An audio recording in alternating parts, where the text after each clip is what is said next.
for Wales and the west of England, but that's going to clear reasonably quickly through the morning, with widespread sunny skies developing for the southern half of the UK. So for the Midlands, Wales, East Anglia, the south of England, hot and sunny once again with light winds. Further north, we do have, again, a lot of cloud for Northern England, Scotland and Northern Ireland, but brighter and drier for Northern Ireland and Northern England, temperatures reaching the low 20s. Any rain tending to be confined to the far north of Scotland. And the heat in the south is going to begin to spread north through the next few days. So Wednesday, on the whole, looking drier and sunnier for many of us, with any rain mostly confined to the far north of Scotland, and temperatures rising across the whole of the UK. We're talking by the middle of the week, temperatures into the low or even mid-30s in the south, mid to high 20s for Today's outlook: cool, calm and completely horizontal. Boxed Aircon sponsors the weather on GB News.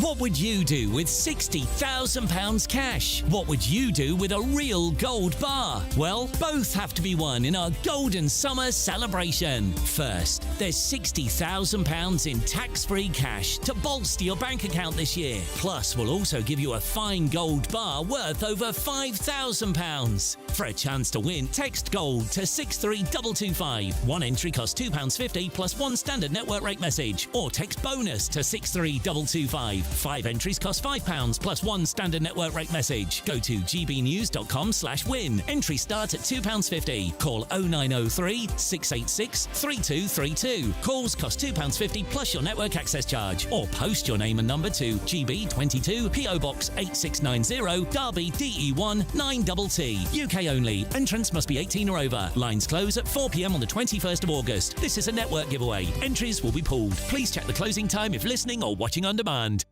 At GB News, we love to hear from you, our loyal community. So drop us a line at gbnews.com/yoursay. There you can talk to each other and also to the presenters live on air. gbnews.com/yoursay, because GB News is your channel, Britain's news channel. From the school run to the home run, watch a new show for all of Britain. So he can say whatever he wants. A straight talking show where all voices are heard. And, you know, when are we going to stop talking about smashing the gangs and actually do it? With the stories that matter from every part of our country. There's a bit of a crash landing there for your Chancellor. Bold, fearless and standing up for you. That's me, Martin Daubney, 3 p.m. till 6 p.m, weekdays, here only on GB News. The People's Channel, Britain's news channel. Join me, Nana Okwir, for an informative, interactive news programme with a difference. It's fun. No, he didn't say that, Dave. I'm so surprised. I think there's an element of truth to that. Join me from 3 p.m. every weekend, only on GB News, Britain's news channel. Hi, I'm Michelle Dewberry, and my show is your opportunity to cut through all the noise and dive in headfirst to some robust debates. Ideas clash. Situation, no, isn't it? Because the failure is... You're deliberately avoiding my point. Nothing's held back. And if you think this is the end of it, wait for more. And we do not shy away from the difficult stuff. Sometimes I want to shake people and say, if only you understood. So join me on Jubes & Co weeknights at 6 p.m, only on GB News, Britain's news channel. Breaking news, live updates, stories that matter. From the heart of the GB newsroom to every corner of Britain, with our team of dedicated journalists across the UK. GB News bulletins are there to deliver the latest news that matters to you. Bulletins on GB News, the People's Channel, Britain's news channel. The GB News audience is different, it's unique, because they see through the nonsense. We want to debate with each other, we want to listen and maybe learn. We have a chat.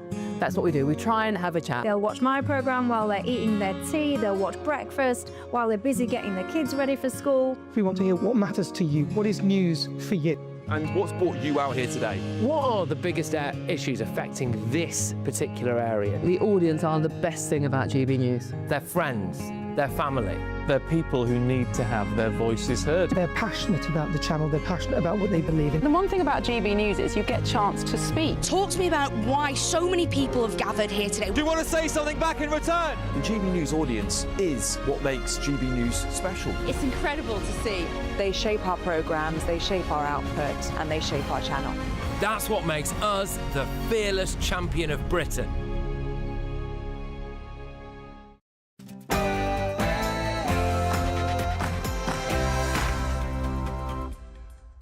Good evening, it's 9 o'clock. I'm Alex Armstrong covering for Patrick Christys tonight.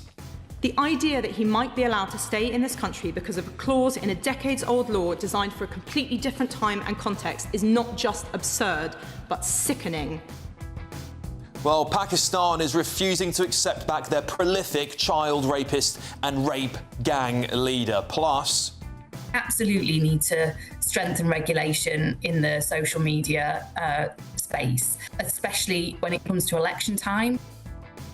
That's right, Labour wants to silence you by tightening social media rules during election periods. Also tonight, this is absolutely vital for our defence and intelligence, and therefore for the safety and security of the British people.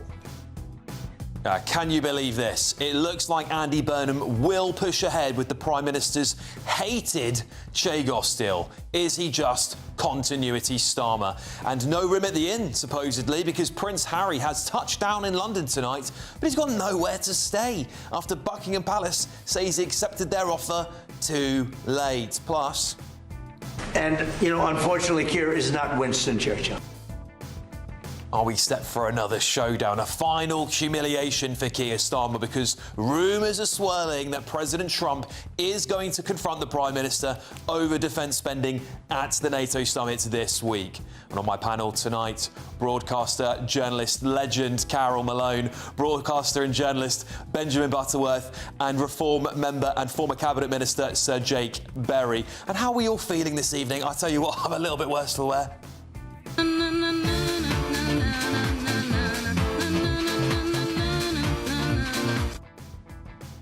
Not only is it coming home, but Nan's coming home too. Your Monday night is just getting started.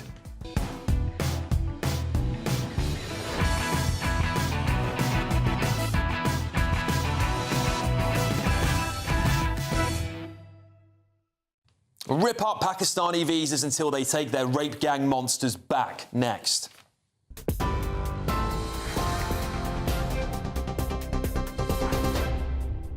Good evening. Your top stories from the GB newsroom with me, Bethany Elsey. Donald Trump has confirmed he personally asked FIFA's president to review a red card ban given to US striker Folarin Balogun. Balogun was sent off after a VAR review for stepping on another player's ankle during the USA's win over Bosnia, leading to an automatic one-match ban, but FIFA has since reversed that decision. UEFA has warned the president's involvement has crossed a red line and undermines the integrity of the game. The government stepped in to prevent FIFA bringing forward England's match against Mexico last night, saying the move would give their opponents an unfair advantage. Sir Keir Starmer used diplomatic channels to oppose the match being moved to 7 p.m. on Sunday night to give England more time to adjust to the altitude at the Azteca Stadium. England will now take on Norway in the World Cup quarter-finals on Saturday after beating Mexico 3-2. A Russian spy plane repeatedly dropped tracking devices near the UK's flagship aircraft carrier in a suspected attempt to harass the warship. The Bear F plane dropped a series of buoys which can act as underwater microphones to track submarines near HMS Prince of Wales in the Norwegian Sea. RAF fighter jets scrambled in response. Wildfires in southern France have led to more than 10,000 people being ordered to evacuate their homes. Towns and villages at the foothills of the French Pyrenees are affected most as the fires continue to burn near the border with Spain. Authorities have warned that strong winds could exacerbate the flames. Senior doctors across England have voted in favour of strike action over pay and pensions. 76% of consultants who are members of the British Medical Association have said they'd be willing to take industrial action within the next 12 months. But the BMA says it doesn't have to go ahead if the government addresses years of pay erosion. The Duke of Sussex will not stay at Buckingham Palace during his visit to the UK this week, despite his team saying he'd accepted an offer to do so. Palace officials say Harry initially declined the invitation and then later changed his mind after the deadline had passed. The Duke has now arrived in the UK for an event marking 1 year until the next Invictus Games in Birmingham. And ITV has agreed to sell its media and entertainment business to Sky for £1.6 billion in one of the biggest takeovers in British broadcasting history. The agreement, which is subject to shareholder and regulator approval, will create a major competitor to streaming giants like Netflix and Amazon Prime Video. The deal includes ITVX platforms and ITV's free-to-air channels. Those are your latest headlines. Have a very good evening. Take the GB News family with you on any device. As long as you have an internet connection, tune into GB News anywhere on the planet or beyond.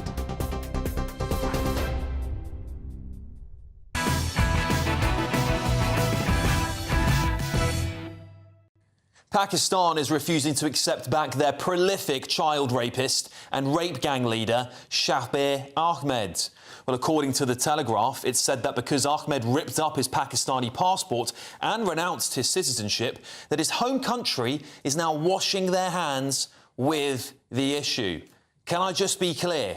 I do not care what Pakistan's government thinks. This is one of their citizens. A passport doesn't make a man. He was born in their country. I didn't think much of Pakistan before this story, frankly, and I can safely say I think even less of them now. Good countries take back their criminals and don't leave them to be burdened on others. And clearly, Pakistan has no intention of changing course on this one. So here's what we need to do next. Let's start ripping up visas of Pakistanis living in Britain and those, of course, that still want to come here. Then pull every single penny of the hundreds of millions of pounds in foreign aid that we give to Pakistan. And if they refuse that, start deporting expired visas and block anyone else from coming in, even through tourism. Do all of that and watch how quickly countries like Pakistan, who treat us with utter contempt, will bend to taking back their child rapists. That is the power of our country.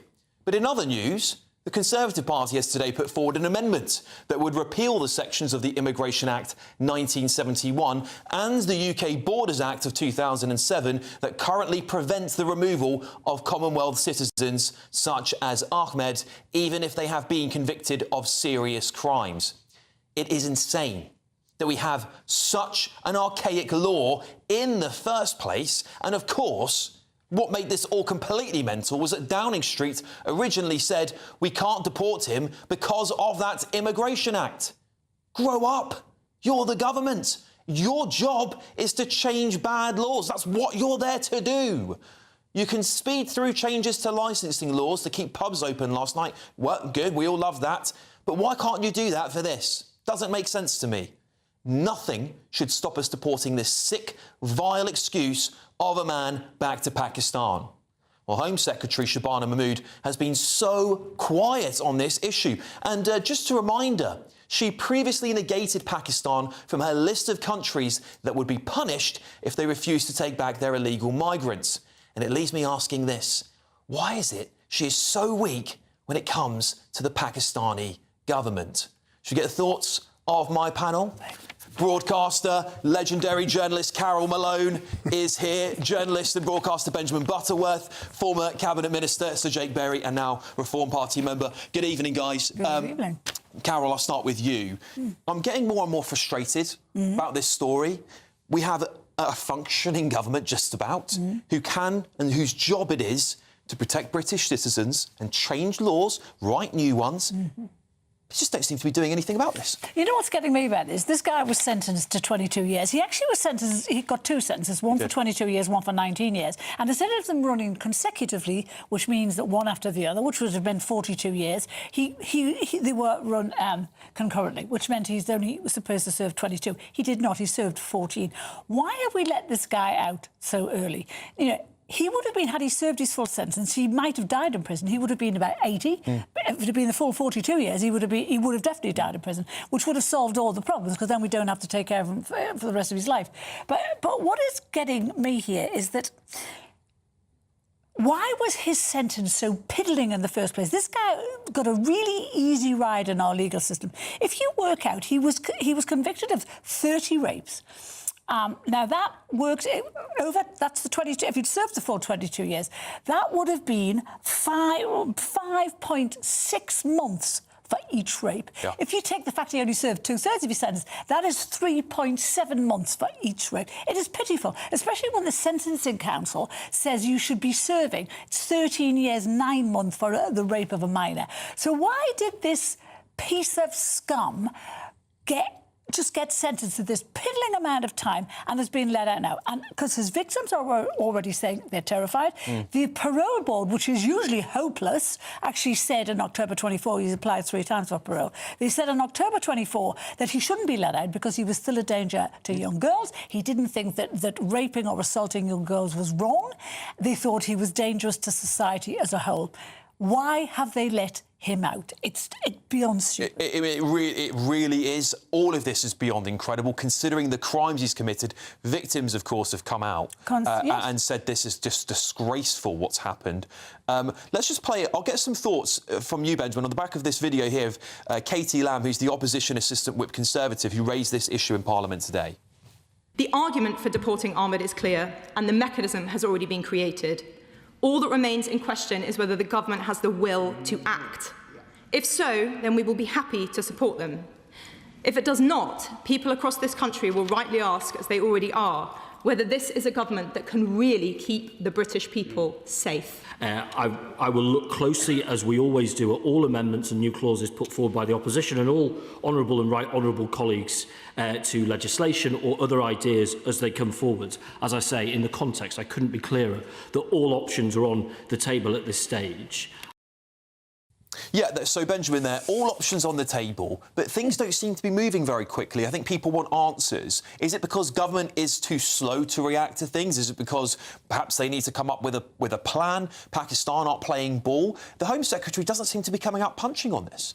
I mean, as the government said there, it's on the table, and Andy Burnham has said that this person should be deported and they should do something about that.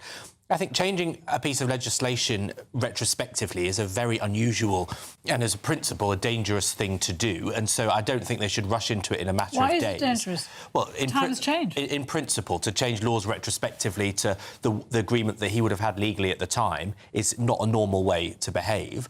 But clearly he should be deported. I almost would be happy with him being released at 14 years if it meant that the deportation happened at that point, which is what was meant to happen. The questions that are here are that, you know, it's unclear about his Pakistani citizenship. I think there's some claim that he got rid of it, but that doesn't seem to be what the UK thought, because they wouldn't have been able to strip him of his British citizenship. It suggests that he was illegally stripped of that citizenship, which is a farcical situation. I don't think that Pakistan will refuse to take him back ultimately, because we have £5 billion of trade with Pakistan. They're not going to give up all of those trade links and benefits based on this one dangerous man. Let's just get thoughts of you, Sir Jake, on this one. So I think we're learning a lot of lessons from this case, aren't we? The first lesson we should take away as a country is people who are child rapists, this man raped an 11-year-old girl, should never be released from prison early. I agree with Carol, he should have served a much longer sentence. In fact, he was sentenced to 22 years and let out after 14 is a disgrace. If you rape a child in Britain, you should expect to serve your full sentence. The second thing I think we should learn about it is that the government can change these laws and should change these laws. This man should be deported from Britain. You heard from Katie Lamb there. They're prepared to support the government. In your introduction, you said they can pass an emergency law to keep the pubs open for the football. Yeah. I've passed emergency laws when I was in Parliament. You can do this in a day. And the third thing is, if Pakistan doesn't play ball, the £80 million a year that the UK government pays to Pakistan should be stripped away immediately. Let's not forget, it is a country with its own nuclear programme. It has its own space programme. Britain doesn't have a space programme. We should not be supporting it full stop, but we definitely shouldn't be supporting it if it refuses to take back child rapists who are Pakistanis. You know, in living here Pakistan, the UK. if you rape a child, it's the death penalty. is. And Pakistan have said they don't want him back there because he will be a danger to young girls. And yet here he is in this country without British citizenship, wandering around freely. And this stupid government holds its hands up and says, "Oh, we can't do anything because the immigration law says we can't." So as Jake says, change the immigration law because we should not have to put up with rapists, any foreign criminal, but particularly child rapists, who the probation service has said is a danger to young girls as we speak. This man is not safe to be around young women, and he's going to be. He's not at all, but just as a matter of fact, he's not wandering freely because he has to have 24-hour observation and GPS tracking. And who's going to be observing him? So, OK, say he's got a tracker. Who's going to be going out to get this guy? The police can't come out if people get hurt, murdered, whatever. They don't come out for that. They're not going to be tracking this guy all this. But also the cost of that. I mean, we'll be paying a fortune in perpetuity as it stands in order to track him every minute. But these girls were promised. Let me just say this, Joe. These girls were promised when they went to prison originally. The victims were promised that these men would be deported when they came out of prison. So this government lied. They knew they couldn't do it, but they lied anyway. Isn't this what the British public hate? Is this sort of politicians throwing their hands in the air of all political parties and saying, "Oh, if only we knew, if only we could do something about this." You are the government. You have the power. You can pass legislation in a day, sort this out, stop rapists and people who are dangerous to women being released from prison early. People like Hugh Edwards, who was convicted of child pornography, he didn't even go to prison at all. He should be banged up. Deport people, and if their countries won't play ball, change whatever laws you need to do. And if their countries won't play ball, do not let another Pakistani visitor into this country till they take their own child rapists back. I mean, of course, I think this government is being exceptionally weak on this. I think Shabana Mahmood, who constantly tries to sell herself to the British public as the tough guy, is just completely silent on Pakistan when it comes to, Pakistanis make up the vast bulk of people falsifying illegal migrant claims, asylum claims here in the country. We can't deport them for some reason. Why is that? Why was Pakistan let off the list of people countries she was getting tough on? But also, when the Conservatives, he was jailed under the former Conservative government in 2012, Sir Jake. Help me understand, when it comes to politicians and the government looking at these cases, is there not somebody that says, well, by the way, when we say we're going to deport him afterwards, we can't. Yeah. There's an archaic law that would stop that, because why is British people up? Is there not a mechanism? So ministers you wouldn't necessarily expect to have a deep knowledge of the law going back to 1971, I think, when this was brought in. But it is the job of the civil service. They should be spotting this and saying, or the government lawyers should be spotting this and saying, we can't get rid of him. But on Shabana Mahmood being tough, I don't know if you saw the figures that came out today, that 12 Cameroonians coming over here to work in the NHS were allowed to bring in 108 family... 180, I think 180, I think it was 108. Or maybe 108 family members. This Home Secretary talks tough. When the opportunity to get tough happens, she's nowhere to be seen. But I mean, on that law, I do think laws should expire. I don't think we should just keep on building laws. I think laws should expire and enforce Parliament to review them. Simple things, because we just keep on getting burdened with these laws that actually make no sense in 2026. Laws are enforced for the time. At the time they're enforced, they're necessary then. But the world changes. It's the same with the Human Rights Act. Yes. That was put in position after the Second World War. It was supposed to protect displaced people. Well, it's being used and abused now, and yet we're not changing that either. So, if we can't deport a mass rapist, a mass child rapist, who the hell can we deport? And the answer is no one. The question I have is that, this law has been in place for more than 5 decades. And so if I were in the Home Office, I'd be getting people to go back through the history books, because there must be some precedent nearer to the time it was introduced of people that were convicted of a crime who'd come from a Commonwealth country, which is what this law is designed for, and that had been deported. It can't be the first time 50-odd years later. 100% agree. And our law works heavily on precedent, so maybe that precedent will make it easier to deport him. It does raise the other concern as well, that as we go through this National Grooming Gang inquiry, there might be other men from the Commonwealth that have committed these crimes that we can't deport as well. So this is a real litmus test for the ability for us to not only lock these people up after the national inquiry is finished, but hopefully deport them as well. But you see how seriously they take child abuse, because, as I say, the legal system went so easy on this guy, so easy. The fact that his 22-year sentence, it had an automatic release date of 14 years. We didn't know that either until this week. So what buffoon would actually put that into the conditions to have him released? And I put it out there, look, we're going to have a new Prime Minister in a matter of days.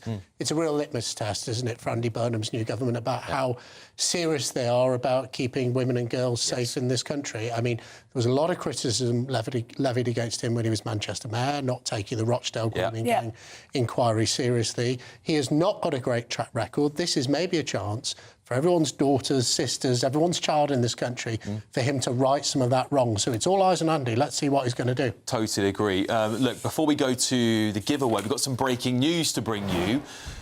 The Football Association is now considering appealing against England defender Jurel Casas' red card during the World Cup victory over Mexico last night, which could mean he'd be allowed to play in the quarter-final against Norway. This comes after FIFA overturned the red card given to United States striker Florian Balogun, with Donald Trump admitting the lobbying for FIFA's president, of course, Gianni Infantino, meaning he will play tonight against Belgium. The FIFA president insisted the process was entirely independent. We will, of course, go live to GB News' chief US correspondent, Ben Leo, in Mexico City very shortly. But you just can't, you just can't corrupt the game like this. Politicians getting involved left, right and centre. Is the game even the game anymore? But look, before that, we're going to get to a Great British giveaway. Here's all the details you need for a chance to win.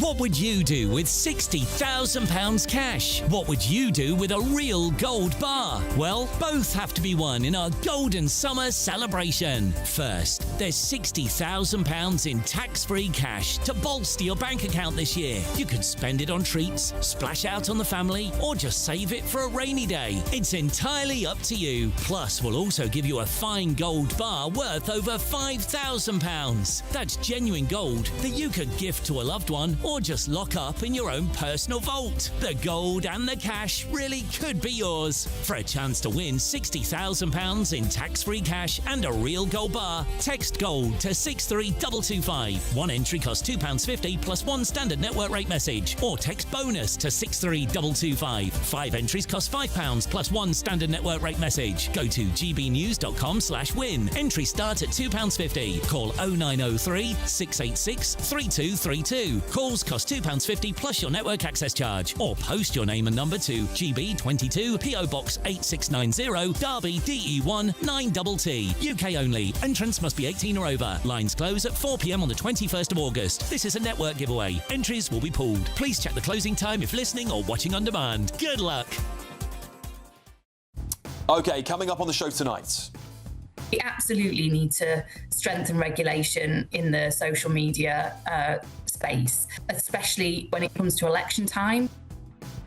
I mean, it's the second attack in literally the space of 14 days that Labour wants to curb powers and social media companies, and particularly your voice and your freedom of expression during election periods. But before that, Britain is basking in another heatwave, with schools cancelling sports days as temperatures soar. But are we wrapping our kids up in cotton wool? I mean, we've got Harry Kane running around in that humidity and that altitude. What kind of example does that set for the rest of the country? That's coming up next.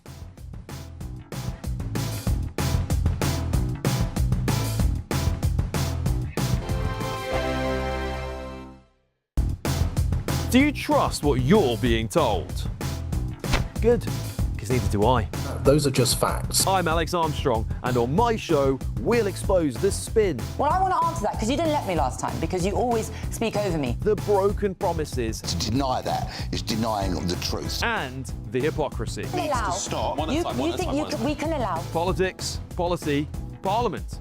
Nothing is off limits. No sugarcoating, no fear of offence, just the truth laid bare. Tune in every Saturday and Sunday at 9 p.m. for Alex Armstrong Tonight, only on GB News, Britain's news channel. At GB News, we love to hear from you, our loyal community. So drop us a line at gbnews.com/yoursay. There you can talk to each other and also to the presenters live on air. gbnews.com/yoursay, because GB News is your channel, Britain's news channel. Westminster's full of talk, but out here, it's the real world. Am I allowed to talk now? No, that's it. This is where it matters, real people and real lives. That's what politics is all about. In fact, has Trump made a good start? No. Straight answers, no spin, and just a couple of pints. How many fingers have I ever got up? About 10. So join me for Lee Anderson's Real World every Friday at 7 p.m, only on GB News. The People's Channel, Britain's news channel. From the school run to the home run, watch a new show for all of Britain. He can say whatever he wants. A straight-talking show where all voices are heard. And, you know, when are we going to stop talking about smashing the gangs and actually do it? With the stories that matter from every part of our country. There's a bit of a crash landing there for your Chancellor. Bold, fearless and standing up for you. That's me, Martin Daubney, 3 p.m. till 6 p.m, weekdays, here only on GB News. The People's Channel, Britain's news channel. Breaking news, live updates, stories that matter. From the heart of the GB newsroom to every corner of Britain, with our team of dedicated journalists across the UK. GB News bulletins are there to deliver the latest news that matters to you. Bulletins on GB News, the People's Channel, Britain's news channel. Some people enjoy lazy Sunday mornings, but not me. What's the truth of the matter? So that's a very live question. Would you support him if he waters down these plans? Before the spin sets in, I'll be getting to the truth. This is personal. No soft questions, no easy answers. It's one thing if the state has rules in this country. It's another thing whether the police and others actually police them. Setting the agenda and holding those in power to account. You can't really blame her if the system is set up this way. You will not want to miss it, trust me.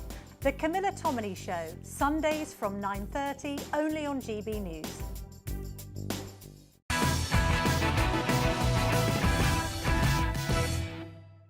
Welcome back to Patrick Christys Tonight with me, Alex Armstrong. Look, as school sports days are cancelled amid another heat wave, we're asking tonight if we're wrapping kids up in cotton wool. Of course, it's time for our head-to-head. It's another week of pandemonium as Britain braces for a third heat wave of the summer. Temperatures are forecast to reach 34 degrees in some parts of the country, which has prompted some schools to cancel or postpone sports days. Well, in guidance issued on Friday, the Department for Education said schools could reschedule physical activity, including sports days, during periods of hot weather. Well, it's not the first time soaring temperatures have sparked panic during June's heat wave. A lot of schools closed altogether, didn't they? While people were urged to avoid travelling on parts of the public transport network too. But this is all getting a bit much. It's really getting a bit much. Are we wrapping the kids up in cotton wool? How on earth are we going to build the next generation of England football players? And we say, it's too hot, stop playing outside. Going head-to-head on this now are journalist Emma Wolfe and broadcaster and podcaster Lewis Oakley. Good evening, you guys. Lewis, I'll start with you first. Is this all a bit nanny state? No, I don't think so. I think cancelling one sports day is not going to make all the children soft. I think ignoring extreme heat would actually make us irresponsible parents and irresponsible schools. I mean, I went for a walk myself on lunch today and it was too hot. And I was thinking, I can't even imagine having to do any kind of exercise in this heat. So I wouldn't want to put that on my kids either. I mean, sports day is meant to be fun. And at the end of the day, adults would not accept this at work. We heard it all in the last heat wave a few weeks ago. Everyone moaning about aircon, everyone talking about the heat on the trains and the tube. So I don't see why we should then expect our kids to be running around. I mean, you know, you mentioned before about the footballers. Like, all I've heard is about how the footballers are managing the heat. And these are professional athletes and they're paid handsomely to do it. Leave my kids alone. It's hot. Leave them alone. I don't know why you would need them to go running around outside because, you know, all about endurance. Like, they're 5. OK, I'll pass it over to you, Emma. What do you think? It's absolutely ridiculous. This is we're talking about school sports days here. We're not talking about the Marathon des Sables. We're talking about, you know, egg and spoon race. I have a 5-year-old. They closed his school last week, Alex. And guess what? As of today, they've now cancelled his sports day. I have been cycling around central London all bloomin' day in the heat. It's well over 30 degrees here. My 5-year-old hasn't once complained about the heat. It's the adults. We're all belly aching and moaning about the heat and the humidity. Children are absolutely fine. And actually, children are safer than they've ever been. We get panicky text messages every day from the schools. Make sure your child is wearing a sun hat. Make sure they're covered in factor 50 from head to toe.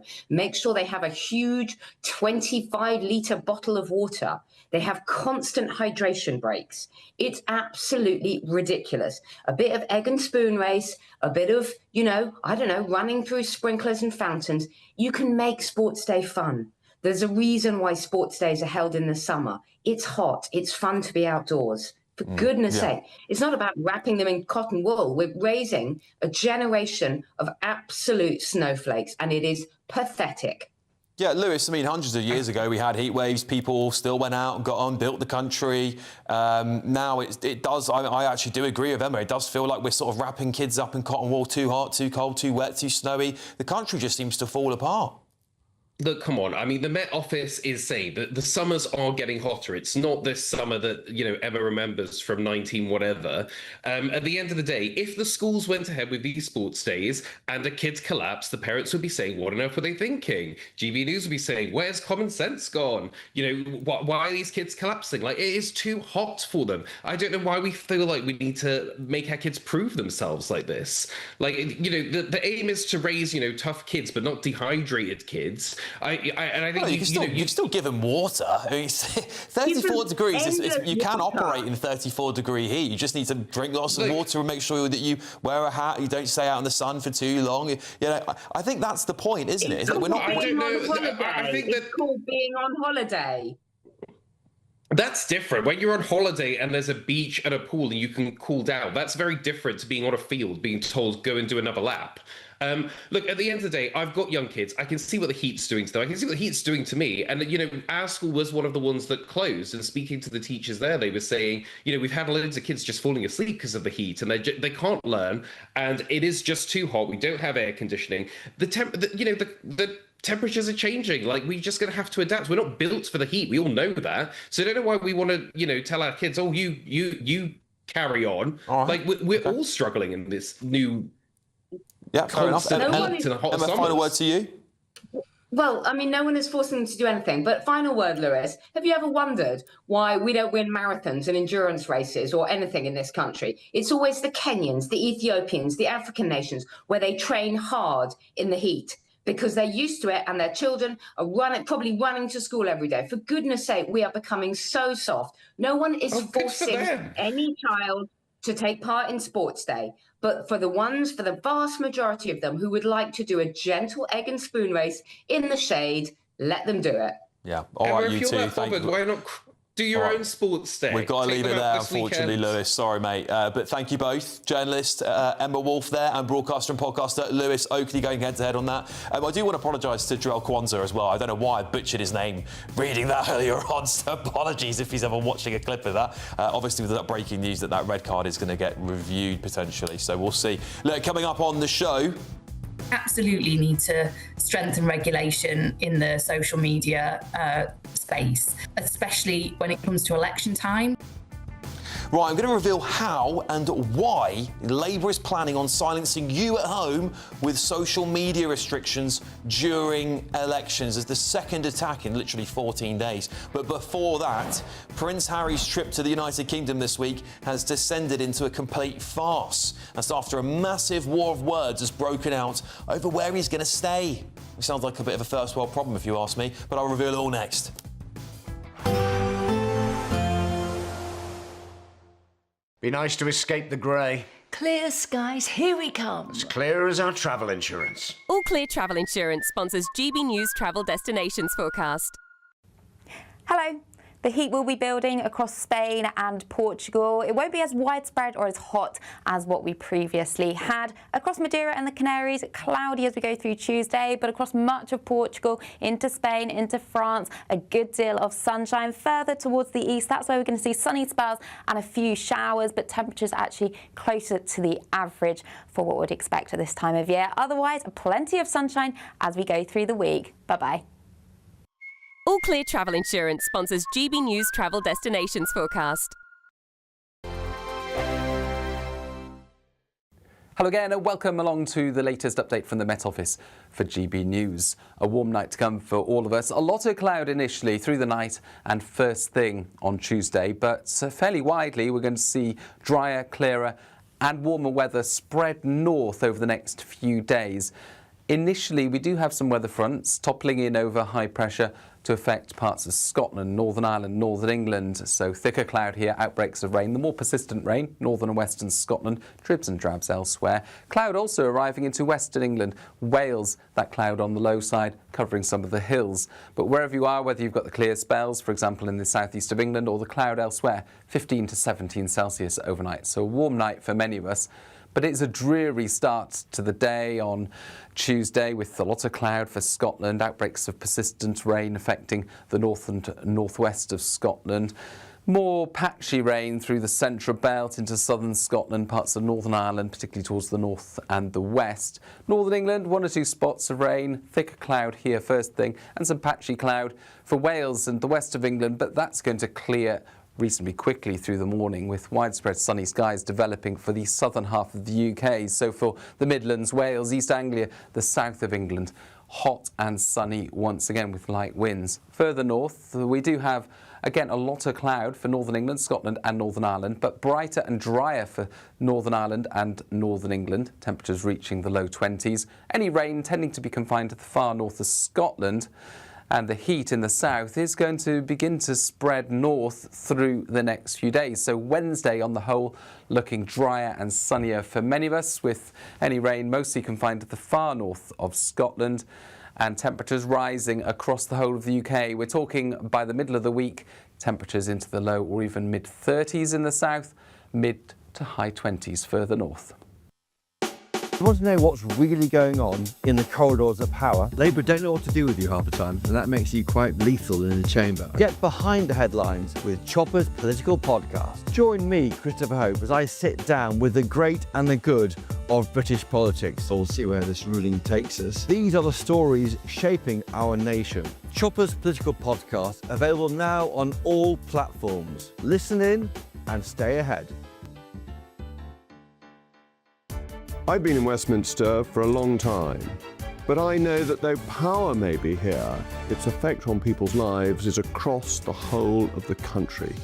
We may be where rules are made, but it's where they're implemented that matters. Join me, Jacob Rees-Mogg, for forthright and frank discussion on where Britain has come from, where it's going, and where it will end up. That's State of the Nation, Monday to Thursday, 8 to 9 o'clock. Vox Populi, Vox Dei.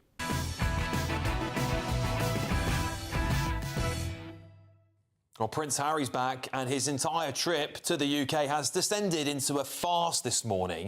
And it's all even before he touched down in London.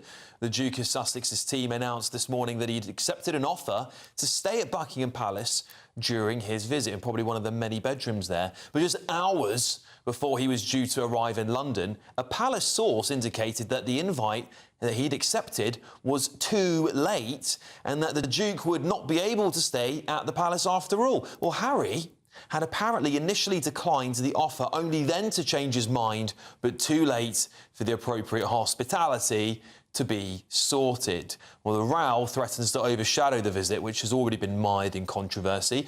After days of back and forth, it was confirmed over the weekend that the Duchess of Sussex, Prince Archie and Prince Lilibet will not accompany Prince Harry after taxpayer-funded police protection was indeed denied. So I'm now joined by royal commentator Jenny Bond to find out how on earth this has all happened. Jenny, I mean, what can I say? It seems like this should all be quite straightforward for our royal family. You've got lots and lots of resources, but it seems that they're putting the onus on Harry here, who didn't accept their offer in time to stay at the palace. Yes, you're right in saying it has descended into farce now. It's become extraordinarily petty and silly. I mean, no one's going to believe that someone can't get a bedroom ready at the palace just because he said he would come, then he wouldn't come. They don't need that many days' notice, do they? Besides which, there's St James's Palace, which is just down the road. Princess Beatrice has an apartment there. I'm sure she's not there. She's probably at her house in the Cotswolds. There's his dad's house, Clarence House. Goodness me, there are many places. So obviously there's more going on here. I think it has become very unbecoming, actually, to both sides now to squabble over such a petty detail. I mean, I think it was just for one night anyway. Yeah. And as you say, I think it is going to overshadow the whole visit, which started being put into question because of the whole security issue, which I think we should have offered security to the Prince and his family. It was only for a few days. I can't for the life of me see why that hasn't been forthcoming, but it isn't. And from there has stemmed all the rest of these problems. Yeah, no, Jenny, I actually do. I know it's an unpopular opinion to have, but I do actually completely agree with you. If we're going to give police blue lights driven through London to Taylor Swift, I think we should be doing it for one of the King's children. Potential. He's in line to the throne after all. But of course, this is all on top of that. The controversy also continues around the Duchess of Sussex, who there was a bit of a will she, won't she come? It looks like now she's saying she won't come, but then there are some reports saying she might come, but just not to London with the kids. What on earth is going on there? I know. Yes, well, I think she probably will come with the children later in the week. The other great unknown is where. Well, we know Harry. We think we know Harry has arrived in the UK. Don't know where he's staying. We believe he's flown in from somewhere in Europe because we believe that that's where the family have been staying. We think they might have bought a house in Portugal a couple of years ago. We don't know that. There's an awful lot we don't know, quite frankly. But if it is the case, and it is the hot money is on the fact that they've been staying in Europe for maybe a week or so with the children. I mean, they haven't been bothered, have they? We don't know. We don't know where they are, but there've been no pictures. I don't suppose they've had any security problems that we know about. Why couldn't Harry have brought his family over here quietly at a different time to when he's doing official duties and he wants publicities, his countdown to the Invictus Games, that's what I'm calling official. He's here to publicise something. Well, quietly, at a different time, bring his family here. I'm sure it can be done if they can hide out, or not even hide out, just be in Europe on holiday for a period of time. Well, the difficulty is, Jenny, is that many people, I mean, whether you like Harry or not, saw this as an opportunity for the King and Harry perhaps to reconcile in some way, maybe not entirely, maybe that's gone too far now, but in some way for the Prince and his father, the King, to reconcile. The King, of course, is living with cancer at this point in time. His grandchildren are growing up. They barely seem to have met the King, at least that's what official records tell us. From the best will in the world, they are still human beings and they are still a family. You'd still hope at some point there could be some reconciliation, but every time we get close to these moments, something seems to go very wrong. Why do you think that is? Yeah, why the drama? Why does everything have to be so dramatic? But I agree with you absolutely. At the heart of this are two small children, aged 7 and 5, who do not know their grandfather. I mean, Archie's met him a couple of times, maybe a bit more than that. Lilibet just once when she was 1 year old. And they deserve to know their grandfather, and their grandfather deserves to know them. And I know because I've got two grandchildren, almost actually exactly the same age, and they take these things in. They understand family tensions, and it's simply not fair. So some way ought to be found amongst the grown-ups to sort it out and let these little children get to know their family in the UK. Indeed. And while this is all going on and Harry's in town, there is also a legal battle raging on, which may also overshadow the Invictus Games, Jenny. Yeah, well, this, palace sources suggest, is the other complication. Tomorrow there will be a judgment on his latest court case against the media. He's launched several libel cases against the tabloids and a war against the tabloids, really, some of which he's made some progress. He has won. He has been awarded damages in some areas. This is a big one. It's against the Mail and the Mail on Sunday, and it includes other complainants such as Liz Hurley, Elton John, various others, Baroness Lawrence. And there was a 12-week trial and hearing, and the results going to be known tomorrow. And palace sources suggest that they suddenly thought this might be rather awkward if it proves to be quite controversial and Harry starts complaining about the judgment or crowing about the judgment. Perhaps it's not best that he should be based at that point at Buckingham Palace. So yes, that is an added complication. So tomorrow will be another big day. Yeah, indeed. Just to clarify, of course, I know the Mail deny all allegations as well, but we'll, of course, wait and see what happens at the end of this case. Do you foresee, Jenny, a future King William being even more frosty to these two? It seems to me that whatever's happening here, there's more than meets the eye. And we know that William and Harry, well, at least what's been reported is that they still aren't communicating with each other. Is a lot of this actually what's going on beneath the monarchs, sort of at the children's level, should I say, the Prince William and Prince Harry's level? Is it a war between these two that is upsetting the reconciliation here? Well, the honest answer is I don't know, but I do know that relationship between them is extremely, well, non-existent, really. I don't think they've talked for a very long time. Harry has spoken about wanting to get to know or get back in touch with his brother and his father, that he wants his family back, and that life is too short and life is precious. We've heard no such sentiments from William at all. William does not talk about Harry. I don't think he thinks about Harry. We all know William's had an awful lot on his plate in recent years with his father and his wife battling cancer.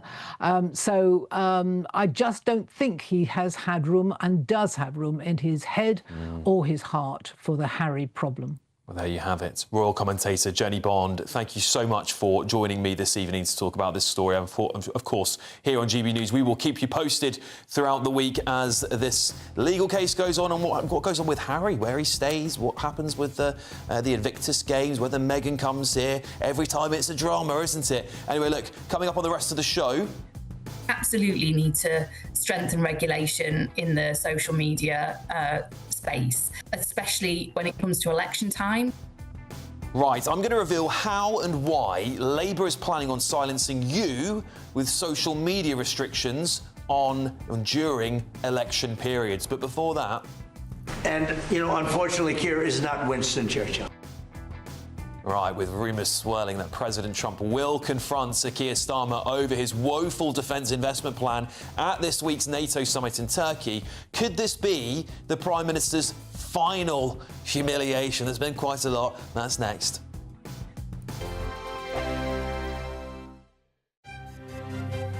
GB News Breakfast, every day from 6 a.m. The completion of the challenge, the Princess of Wales was met by her family, including the Prince of Wales and her 3 children. Lovely. All right, let's talk to former Royal Butler, Grant Harold. Grant, honestly, that little video there just seemed to say it all to me, because it was clearly all just off the cuff, not a prepared speech. She just came across as someone who really cares about what she does. She does, and I mean, she's remarkable because, as you said, it was just suddenly announced last night that she'd done this. And not that I'm a huge expert in this, but it's quite a challenge. I actually know somebody that did it recently. I mean, I think you've got to walk about 23, 24 miles. You're climbing about up to, is it 9,000 feet? You're travelling over 500 miles. It's 3 highest peaks in the UK, Scotland, England, and Wales. I mean, it's a remarkable achievement. GB News, the People's Channel. This is GB News, Britain's news channel. In his 23 years of service, Alan was deployed to a number of conflicts, including the Gulf War. He met his wife Tracy Ann when he returned to civilian life, and Alan is proud of his time in the forces. The actual Gulf War, it was during this Scud missile sort of crisis, if you like, and I found that quite worrying because it was so random. If somebody points a rifle at you and intends to kill you, that's one thing. But these missiles were just fired into nowhere. One of the camps got hit. A lot of US servicemen got killed. And RAF regiment fellas went in to help. And the effects of war are clearly not nice. But if it was done for the right reasons, it had to be done. GB News, the People's Channel. This is GB News, Britain's news channel. No, Cameron, so he's the first monarch ever to do this, then, isn't he? What's your take on what we've seen in the data here? Well, Patrick, for GB News audiences, I spent 5 hours in financial briefings with all of these documents, so you don't have to go through them all, and we've assimilated them with my producer, Tom, this afternoon and evening for you. As you said, Patrick, at the start of your piece there, I think a lot of our audience are probably going to be wondering why £370 million, roughly, of their money is being spent on resurfacing a building, Buckingham Palace, which no monarch is unlikely to ever live in ever again. The money that the king surrenders the profits of from the Crown Estates to the Treasury in exchange for a percentage to fund the official duties, that percentage for almost a decade has been much higher. GB News, the People's Channel.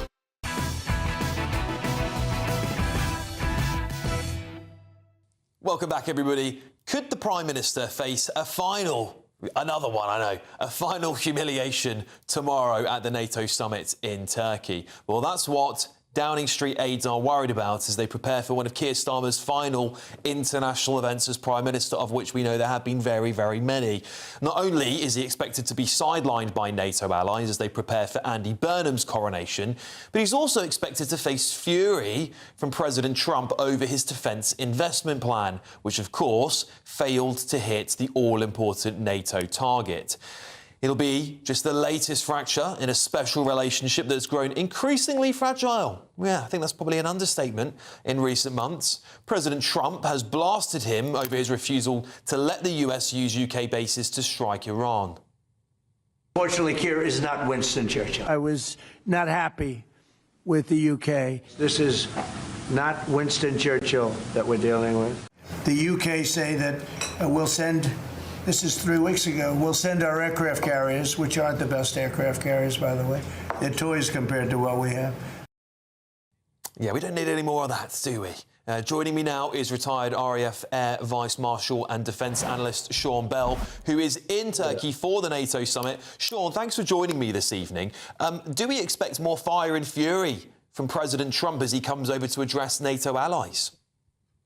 Yeah, good evening, Alex, from Ankara. It's hot and sticky here. I'm stuck in the hotel lobby because the only place I could get a good enough internet connection with the football being played just over my shoulder. So thankfully, the locals have been quiet.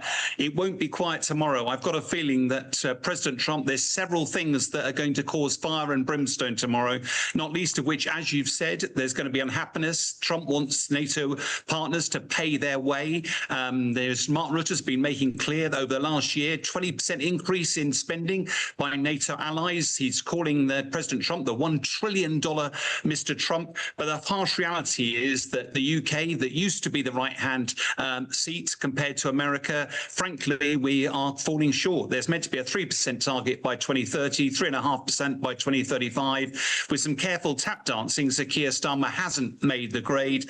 And I suspect it'll be very, very difficult when he comes out. But Trump will also be very unhappy with NATO about Iran. There's also the business about Ukraine. And of course, Prime Minister Maloney. All of those things are going to be racking up on Trump's agenda tomorrow. I mean, it's turning into its own soap opera. These NATO summits, they are highly entertaining these days. Look, now, it's been reported that Donald Trump is going to paraphrase here, punish or take punitive action against countries that aren't meeting that minimum 3% target. I think it's 5% by 2035, 3% by 2030, or something along those lines. Forgive me for not being quite correct there if I have got something wrong. But reward others that are ploughing ahead with it. Do we have any idea what that might look like, Sean?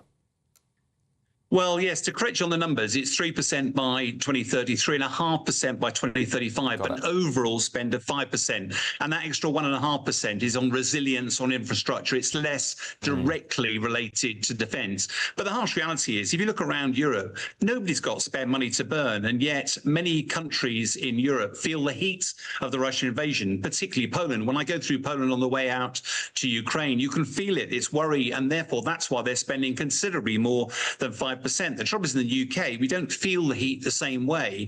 And as a result, President Trump is going to be very frustrated with Prime Minister Starmer because Starmer is prioritising welfare over warfare. Everybody has choices. We have a lot of money in this country, but at the moment, we're reluctant to spend it on defence. For understandable reasons, you know, if the British public doesn't feel that heat, then it's not a vote winner for Starmer. But unfortunately, President Trump has made it his agenda. When he first came into power, only a third of NATO NATO nations were paying their way. He made it his mission to make sure that they all paid their way. And unfortunately, UK has been gradually slipping down the scale. It could be a stormy, bumpy ride for Keir Starmer tomorrow. Yeah, and very briefly, Sean, we're almost out of time, but it seems to me the bombing of Russia has indeed picked up over the last few weeks. We've seen Moscow up in flames, particularly their oil refineries. We've seen attacks in St. Petersburg as well. Are we expecting more on Ukraine at this summit? I think we'll see a lot on Ukraine, not least of which Europe sees support for Ukraine as vital. President Zelensky will be there. The key thing is, can they get President Trump on side as well? Unfortunately, Trump had a 90-minute conversation with Putin on Saturday. It seems like he's still sitting on the fence. Not good news. There we go. Retired RAF Air Vice Marshal and defence analyst Sean Bell, live there from what will be the NATO summit tomorrow in Turkey. Thank you so much for joining us, Sean. Coming up on the show... Absolutely need to strengthen regulation in the social media space, especially when it comes to election time.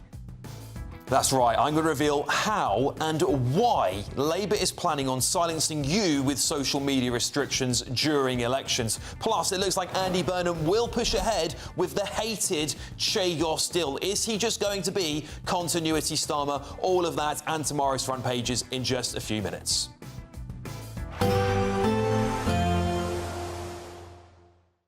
Expect warm spells with the odd rude interruption. Box Boilers sponsors the weather on GB News.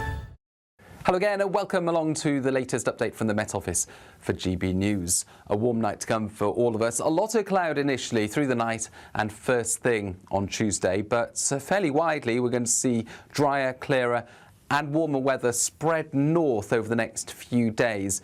Initially, we do have some weather fronts toppling in over high pressure to affect parts of Scotland, Northern Ireland, Northern England. So thicker cloud here, outbreaks of rain. The more persistent rain, northern and western Scotland, dribs and drabs elsewhere. Cloud also arriving into western England, Wales, that cloud on the low side covering some of the hills. But wherever you are, whether you've got the clear spells, for example, in the southeast of England, or the cloud elsewhere, 15 to 17 Celsius overnight. So a warm night for many of us. But it's a dreary start to the day on Tuesday with a lot of cloud for Scotland, outbreaks of persistent rain affecting the north and northwest of Scotland. More patchy rain through the central belt into southern Scotland, parts of Northern Ireland, particularly towards the north and the west. Northern England, 1 or 2 spots of rain, thicker cloud here first thing, and some patchy cloud for Wales and the west of England, but that's going to clear reasonably quickly through the morning with widespread sunny skies developing for the southern half of the UK. So for the Midlands, Wales, East Anglia, the south of England, hot and sunny once again with light winds. Further north, we do have again a lot of cloud for Northern England, Scotland and Northern Ireland, but brighter and drier for Northern Ireland and Northern England, temperatures reaching the low 20s. Any rain tending to be confined to the far north of Scotland. And the heat in the south is going to begin to spread north through the next few days. So Wednesday, on the whole, looking drier and sunnier for many of us, with any rain mostly confined to the far north of Scotland and temperatures rising across the whole of the UK. We're talking by the middle of the week, temperatures into the low or even mid-30s in the south, mid to high 20s further. Expect warm spells with the odd rude interruption. Box Boilers sponsors the weather on GB News. We're celebrating a golden summer with your chance to win a real gold bar. That's right, a fine gold bullion bar worth over £5,000 could be yours. We're also going to make sure your finances are fabulous with £60,000 in tax-free cash. For a chance to win, text GOLD to 63225. One entry costs £2.50 plus one standard network rate message, or text BONUS to 63225. 5 entries cost £5 plus one standard network rate message. Go to gbnews.com/win. Entries start at £2.50. Call 0903 686 3232. Calls cost £2.50 plus your network access charge. Or post your name and number to GB22 PO Box 8690 Derby DE1 9TT. UK only. Entrance must be 18 or over. Lines close at 4 p.m. on the 21st of August. This is a network giveaway. Entries will be pulled. Please check the closing time if listening or watching on demand. Good luck. I've been in Westminster for a long time, But I know that though power may be here, its effect on people's lives is across the whole of the country. We may be where rules are made, but it's where they're implemented that matters. Join me, Jacob Rees-Mogg, for forthright and frank discussion on where Britain has come from, where it's going, and where it will end up. That's State of the Nation, Monday to Thursday, 8 to 9 o'clock. Vox Populi, Vox Dei. Join me, Nana Akwe, for an informative, interactive news programme with a difference. It's fun. No, he didn't say that, Dave. I'm so surprised. I think there's an element of truth to that. Join me from 3 p.m. every weekend, only on GB News, Britain's news channel. Welcome to Free Speech Nation with me, Josh Howard. This is the show where each week we see what's happening in the world of culture, current affairs and politics. First we'll say, welcome to the UK. Oh, thank you. And we're not afraid to use our free speech so that you can use yours. It's not controversial in the slightest to anyone who hasn't lost their mind. Free Speech Nation, Sunday nights at 7 p.m. Only on GB News, the People's Channel, Britain's news channel. 5 hosts, 5 opinions, 5 fearless debates, 5 unfiltered takes on the day's news. 5 reasons not to be anywhere else on Saturday night. This is the Saturday 5. You got me. You got me good there. Britain's biggest Saturday night TV show. It's not a bad brand. Yeah. Uncensored. Very, very racy tonight. On the unpredictable. What did she say? Can you translate it for us? And always entertaining. And how can a country go from being led by William Wallace Saturday nights from 6 p.m. only on GB News, the People's Channel. Britain's news channel. You're going to want to stay tuned, trust me.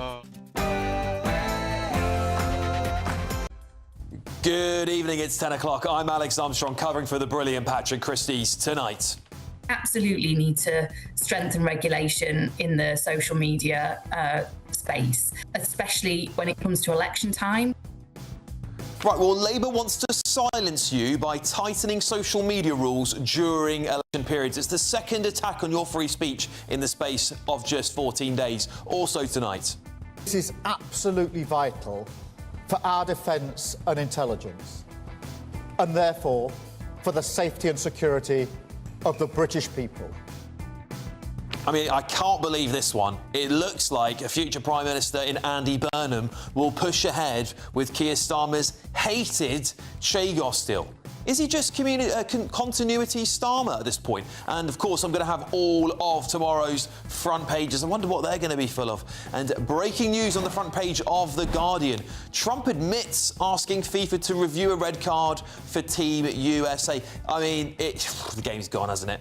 On the panel tonight, Daily Express columnist, of course, legend of the game, Carol Malone, journalist Benjamin Butterworth, and Reform member and former Cabinet Minister Sir Jake Berry. Oh, and how are we all feeling this evening? A little bit shaky?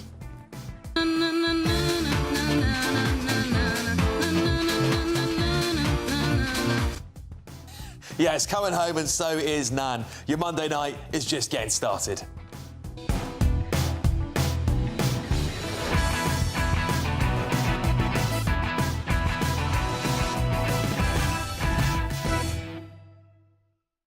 Labour want to silence you. That's next.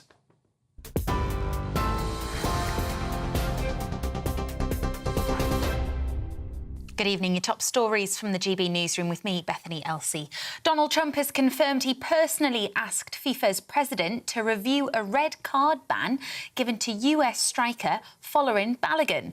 Balogun was sent off after a VAR review for stepping on another player's ankle during the USA's win over Bosnia, leading to an automatic one-match ban, but FIFA has since reversed that decision. UEFA has warned the president's involvement has crossed a red line and undermines the integrity of the game. The government stepped in to prevent FIFA bringing forward England's match against Mexico last night, saying the move would give their opponents an unfair advantage. Sir Keir Starmer used diplomatic channels to oppose the match being moved to 7 p.m. on Sunday night to give England more time to adjust to the altitude at the Azteca Stadium. England will now take on Norway in the World Cup quarter-finals on Saturday after beating Mexico 3-2. A Russian spy plane repeatedly dropped tracking devices near the UK's flagship aircraft carrier in a suspected attempt to harass the warship. The Bear F plane dropped a series of buoys which can Prince of Wales and the Norwegian Sea. RAF fighter jets scrambled in response. Wildfires in southern France have led to more than 10,000 people being ordered to evacuate their homes. Towns and villages at the foothills of the French Pyrenees are affected most as the fires continue to burn near the border with Spain. Authorities have warned that strong winds could exacerbate the flames. Senior doctors across England have voted in favour of strike action over pay and pensions. 76% of consultants who are members of the British Medical Association have said they'd be willing to take industrial action within the next 12 months. But the BMA says it doesn't have to go ahead if the government addresses years of pay erosion.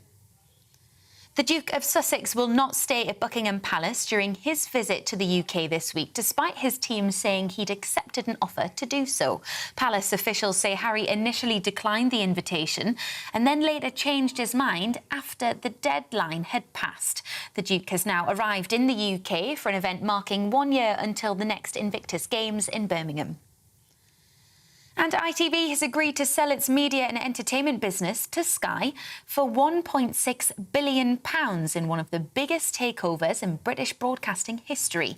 The agreement, which is subject to shareholder and regulator approval, will create a major competitor to streaming giants like Netflix and Amazon Prime Video. The deal includes ITVX platforms and ITV's free-to-air channels. Those are your latest headlines. Have a very good evening. Take the GB News family with you on any device.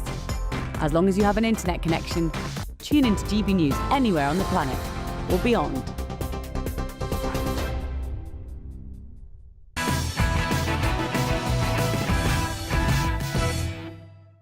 Labour wants to gag you on social media, particularly during elections. This is the second attack this week from the Labour Party on your right to free speech and freedom of expression. Lucy Powell, the Deputy Leader of the Labour Party, do you remember her? I don't know if you saw the documentary on Channel 4 about rape gangs over No, this. we want to blow that little trumpet now, do we? Yeah, okay. There was a real issue Let's get that dog whistle out, shall we? Yeah. Yeah, that's a reminder there. She's also called Elon Musk's platform X toxic and is now calling for all of you at home to have the same censorship as broadcast TV during election periods. Absolutely need to strengthen regulation in the social media space. You know, as a broadcaster, Lewis, how much you are restricted and regulated during election periods. It's not beyond the wit of man. We've got an elections bill going through the House of Commons at the moment to strengthen that bill so that social media comes under some of the same requirements during an election period as our broadcasters do. Yeah, we call that rule PERDA. You've probably heard it before. It means during elections, we have very strict rules about discussing and reporting on them. And it seems like Lucy Powell and the Labour Party want Ofcom to police all of your speech online. Well, this fresh attack comes a week after the government launched its consultation on whether it should be allowed to manipulate social media algorithms to force-feed you BBC and establishment media news without your consent. But why do all of this? Well, it's no secret, is it, that Labour and its politicians by default are deeply, deeply unpopular in this country. They're regularly humiliated for their poor judgment on social media. Frankly, they must be totally infuriated by it. So is it any wonder why? They just don't want to hear what you have to say. They'd rather hide behind their establishment and biased social media platforms where they can silence you very easily. Many Labour politicians, of course, already locked down their comments on X. Sadiq Khan, the Mayor of London, is a prime example of that. Khan and multiple others really don't seem to like hearing from you, the great British public, despite constantly telling you that your voice matters. Let's also take Lisa Nandy, the Secretary of State for Culture, Media and Sports. Yes, she's quit X and forced her whole department off the platform too. Lisa, you're the Secretary of State for Media. I mean, it's ridiculous. How long do you all at home think it is until they try and ban X altogether? Free speech is under attack in this country. We arrest thousands of people a year for hurty word crimes, and now it seems they want to completely silence you during elections too. Perhaps because they have a track record in government that literally nobody would be proud of. Should we get the thoughts of my panel? I've got journalist and broadcasting legend Carol Malone, former Cabinet Minister and Reform UK member Sir Jake Berry, and journalist and broadcaster Benjamin Butterworth. Good evening. Hello. Carol. We'll be up for a sainthood by the end of this show. Yeah, well, I should say the Right Honourable, shouldn't I? Right Honourable Sir Jake Berry. But Carol, I'll start with you. The second attack in a week, basically. Yep. Second attack on free speech in a week. Why do Labour really, really hate social media so much? Well, because they're always getting slated on it, because of the party that is slated on social media more than anything. That does not stop them, of course, promoting their own agendas on social media and their own achievements. And this is the party that, when it was trying to save Keir Starmer's backside, was briefing for him all the time, lying and saying what a fantastic Prime Minister he is. So they use social media to their own advantage. You know, yes, X can be a cesspit and very often is, but, you know, we wouldn't know half of what we know about this shoddy government if it was not for social media. But, you know, the UK is sounding more and more like a communist state every single day. You know, look at the things that they're trying to do in this country. You know, they're trying to cancel local elections for 2 years because we're doing so badly in the polls and on social media. They're trying to skip jury trials. They're telling us what cars we have to drive. They're telling us what boilers we have to have, what kind of towers we have to have. I mean, who are they to be dictating to us in this way? And now free speech is under attack. You know, Burnham has already said he's already expressed support for a Leveson 2. We saw how cosy he was with Hugh Grant the other day, who would be very up for a Leveson 2. So he will want to gag the press. He will never, and neither will she, be able to gag social media. How are they going to police that? So every time somebody writes a tweet that they deem or Ofcom deems to be against the law, they're going to be prosecuting people every 30 seconds of every day. It's never going to work. Yeah. Benjamin, are Labour trying to silence people online? Is that what's happening here? They just embarrassed of their track record and therefore don't like the communication they're receiving from the great British public, so think, just ban them all? No, that's complete nonsense. Look, websites like Twitter or X are absolutely toxic and a cesspit. Even Nigel Farage, a couple of months ago, made a comment that he was shocked by the amount of racist abuse that he sees on X. It is not reflective of the country, and it is not a town square. It is the country that you're entirely wrong. It is not at all. The sheer number of accounts that are likely not run by real people, they are bots from other countries, quite possibly, is so blatant, because the amount of explicit racist abuse, nasty content, complete lies and disinformation is dangerous to free speech and a democracy. The fact that you can spread complete lies and they can reach millions of people should not be tolerated. That undermines a democratic society, not enhances it. And to put it in the context of newspapers would never have got away with 101 things that you can read on social media. So why shouldn't we have the same rules and guardrails as newspapers have long had for social media? Because it's citizen journalism, isn't it? I mean, but it's not to journalism, say it's that lies. An individual who tweets during a by-election, vote for this candidate or that, should be subject to the same rules as GBNews or The Telegraph. Great. These are large corporations. Of course they should have guardrails, but this is going to the individual level of a little old lady or a little old man sat at home, puts their opinion on when they come home from the pub, they're going to be banned. And of course, this wouldn't be so sinister unless you looked at it with the other things the government is doing as well. So, for example, they're proposing that all new electronic devices, smartphones that you might have in this country, have a filter on where the government can monitor every single one of your posts that you put out there. I think they call it user-end coordination or something. It sounds a bit innocuous, but effectively that enables them to block things in your phone before you've even tweeted them. I think this is completely sinister. And when combined with the rules that came out today on political party funding, which basically were targeted to challenge reform and stop them getting donations, this is a cynical government trying to stack political funding in their favour, try to track your smartphone, try to stop you tweeting your opinion during an election period. it's like North Korea. Well, on top of that, we heard not full confirmation, but a bit of rumour mill that Andy Burnham would also perhaps pursue blocking VPNs, virtual private networks, which allow you to change your location to another country. It's also very good if you want to protect your identity from hackers and things like that. It's a very useful tool for journalists going abroad, doing their work. Andy Burnham may want to also continue with that policy. All these things are basically, in my opinion, exceptionally Orwellian. It is essentially an attack on your right of free speech. It's an attack on your right to control your day-to-day life, of which we do a lot on our mobile phones now, and for the government to have its hand and its new police, the Ofcom police, everywhere and policing everything you say and do. They basically want to censor differing opinions. Yeah. You know, there's a story came out of Manchester at the weekend that Manchester firemen who support reform have been warned that they shouldn't be supporting reform, because the reform think they might get in Manchester and take over the mayorship. So how can you have Labour people telling firemen and threatening them and saying they shouldn't be voicing support or voting for reform? But that's outrageous. That's controlling how people vote. Same way with local elections, trying to cancel them because they knew they wouldn't win in certain areas. You can't. That is not democracy. That is the opposite of democracy. It's verging on fascism. You can't.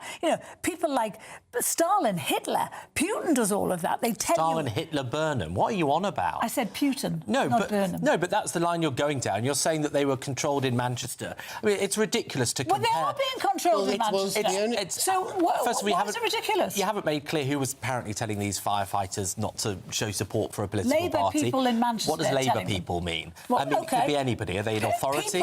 People who are fighting for the seat in Manchester. Well, that's fine. That's their opinion against someone else's opinion. It's not the state telling I'll put this to you, Benjamin, though. Banning VPNs. Some of the countries that have done that, Russia, Iran, China, Belarus, North Korea, Saudi Arabia. Broke my phone when I was there. Right, there you go. That is Orwellian. That is authoritarian. Cancelling elections. I mean, Benjamin, I know... Had this been the Tory party doing it, if Nigel Farage started doing it, the left-wing media would have gone, this guy is acting like a dictator, wouldn't it? Let's be honest. No, because dystopia is creating platforms where you can put a lie and the algorithm... People lie in real life, Benjamin. We can't stop them from doing that. I can lie to challenge it. I can lie to a group of people in front of me, but it's a lot more dangerous for someone to tell that lie and it get millions of views and be taken as gospel. But it does. You have an algorithm that says that controversial, outrageous, unacceptable, nasty, racist opinions will get far more replies and then they are put to the top. That is dystopia. That is destroying our social cohesion, and you have to have guardrails. You are wrong. Actually, freedom and freedom of speech is the freedom to say what you believe, not what the government believes or the government tells you can believe. Now, we do have laws saying you can't incite racism, you can't incite violence. I agree with all of those laws. But freedom isn't the government telling me what I have the freedom to say. And actually, the worst thing about this is the idea that it's going to be governed by Ofcom. It is a completely dysfunctional organisation. Ofcom launched an investigation into me. The only way I found out about it, bizarrely, is that Ofcom tweeted about it. And 2 years went by, and I never heard anything again until they put another tweet out saying they'd suspended the investigation. This organisation is in chaos. The idea that they can look after the internet. It's equivalent to doing this. And Benjamin, I understand from a left-wing perspective. It's not left-wing. Well, it is left-wing. It's saying that you shouldn't be able to promote lies. Whatever perspective you think it is, I can understand why you may not like those things. However, people are racist every single day. People say nasty things every single day. We don't have the police out on their shoulder monitoring that all the time. What we allow is sensible people to go, that is inappropriate. I don't agree with that. And what society does is reject those people. The wisdom of the crowd. First of all, that's not true. If you said something racist to a person in public, then you could end up with the police coming after you. Rightly so, because you shouldn't be subjected to that. It's a crime. But secondly, you say it online, it's the same rule. But what we're doing here is creating another set of rules for policing speech, particularly. We already see lots of people arrested for hurty word crimes where the police should be taking down criminals. What do you mean it's nonsense? It's not nonsense. We see it every day. This idea that things that would be criminal in person should be legal online is a dangerous road to go down. They are criminal online as well. Yes. No, they're not. The law is the law, to say it's the greatest crime ever that people lie. Guess what? Politicians lie. All the time. Keir Starmer told us that we we're going to get £300 off our energy bill. It's gone up. He told us he was going to smash the gangs. He hasn't. He told us he wouldn't increase taxes. He has. Up because politicians removing lie. the ability to tell the difference between truth and lies, which is the design of platforms like X, is incredibly dystopian, incredibly dangerous, and not something we've had before. I wonder if Labour would be quite so intent on doing this if social media treated them well. If social media said, "What a fabulous government this is! What a great job you're doing." That is a lie. That should they be would banned. know. And you know, the idea that this is going to be imposed on us by a bunch of liars and cheats and hypocrites is the greatest irony of all. No one lies more than this government. No one cheats more than this government. The interesting thing about having Ofcom police election periods is that I mean, most of you at home, I see this all the time on Your Say, where we're in Purdah, and you'll go, why are you talking about this election story? There's a local story that's happened. Perhaps it's a crime in a constituency that's got an election going on. We cannot touch that story, right? Because it might imply something to do with the local election there. Therefore, we have all these laws and rules that we have to read out the people standing in that election, anything that's happened, any mitigating factors, to expect the British public to do all of those things when they're tweeting. It's for the birds. But apart from anything else, they couldn't do it. I mean, I don't know whether people watching understand what Purdah is, but it's a situation whereby by broadcast media and newspapers are governed by a set of rules that they can't be seen to be in favour of certain people in certain elections. So and that is really hard to police. We all stick to the rules because we know there are great penalties, but it's really hard to police. The idea that you could police 70 million people in this country from tweeting whatever, it's a joke. It can never happen. All I will say to the Labour Party, if anyone's watching from the Labour Party, just stop. You look absolutely ridiculous. Why don't people just stop making things up on the internet? Well, why don't people stop making things up in real life all the time? They're human beings, they're not robots. Some of these things are incredibly dangerous. Some of these things have led to riots. That is causing what discord. did we do? We locked those people up. But you complain about that as well. We locked those people up, You literally, I've sat on this over so many times. If someone incites a riot, they get locked up. It's a crime. Okay, that is a crime. Tweet things or what you're suggesting is have new laws to police more things and more speech on the internet, which is going to lead to more people in prison, is stupidly for breaking election laws. And they let child rapists out halfway through their sentence. We run out of time. Reserve prison for rapists. Yeah, I mean, we've just got to get a grip on the real issues facing Britain. Anyway, time now for a Great British giveaway. It's your chance to win 60 grand in tax-free cash and a £5 grand gold bar. How about that? Remember, totally free, so you don't have to... so that 60 grand cash is totally tax-free, should I say, so you get to keep every penny. Here's all the details. What would you do with £60,000 cash? What would you do with a real gold bar? Well, both have to be won in our Golden Summer celebration. First, there's £60,000 in tax-free cash to bolster your bank account this year. You can spend it on treats, splash out on the family, or just save it for a rainy day. It's entirely up to you. Plus, we'll also give you a fine gold bar worth over £5,000. That's genuine gold that you could gift to a loved one or just lock up in your own personal vault. The gold and the cash really could be yours. For a chance to win £60,000 in tax-free cash and a real gold bar, text GOLD to 63225. One entry costs £2.50 plus one standard network rate message, or text BONUS to 63225. 5 entries cost £5 plus one standard network rate message. Go to gbnews.com/win. Entry start at £2.50. Call 0903 686 3232. Calls cost £2.50 plus your network access charge, or post your name and number to GB22 PO Box 8690 Derby DE1 9TT. UK only. Entrance must be 18 or over. Lines close at 4 p.m. on the 21st of August. This is a network giveaway. Entries will be pooled. Please check the closing time if listening or watching on demand. Good luck. Right, coming up, I'm going to have all of tomorrow's front pages and breaking news on the front page of The Guardian. Trump admits asking FIFA to review a red card for Team USA. Right, but before that, it looks like Andy Burnham will push ahead with the Prime Minister's hated Chagos deal. Is he going to be continuity Starmer? That's next.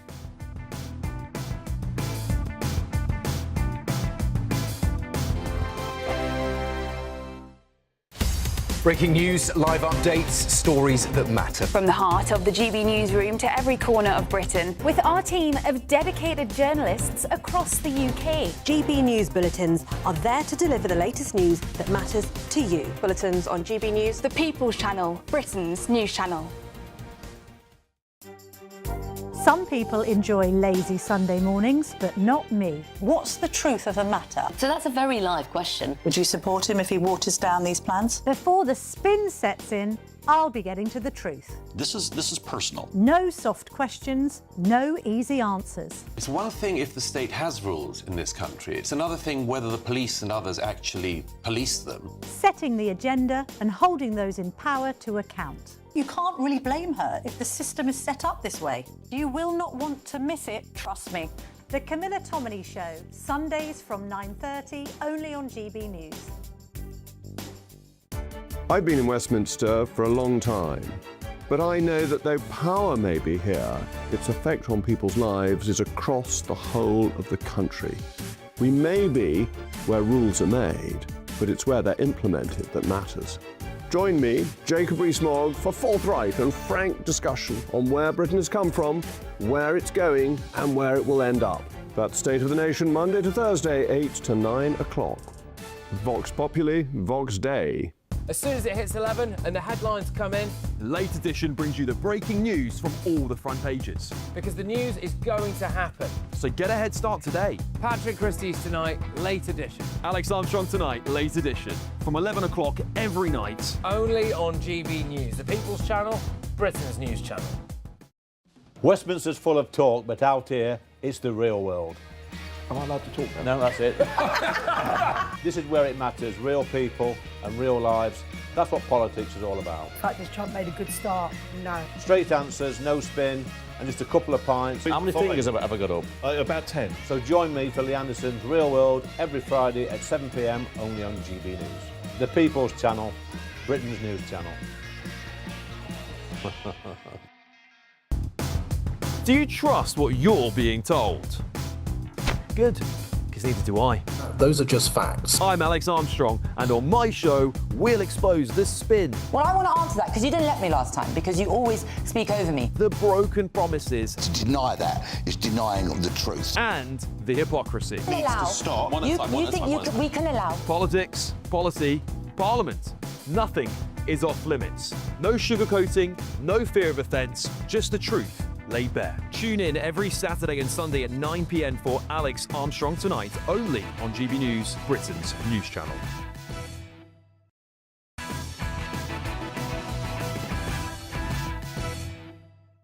Right, Andy Burnham is reportedly set to press ahead with Sir Keir Starmer's controversial, I think maybe is the right way to put it, the Chagos Island surrender deal, which should cost British taxpayers a staggering £35 billion. Well, the so-called surrender deal would see Labour transfer sovereignty over the British Ocean Territory to Mauritius. And joining me now is the man who's been really sort of deep in this story. It's the former Tory MP Adam Holloway. Adam, thank you so much for joining me this evening. Now, look, it seems like Andy Burnham may not have learnt the lessons of Keir Starmer here and is going to press ahead with the surrender deal. What's your reaction? Well, I mean, it's completely bonkers, right? So we have a truly strategic base, joint base at Diego Garcia, which the British and the Americans have had since the 1960s. It's critical for all sorts of reasons, nuclear submarines, monitoring intercontinental ballistic missiles.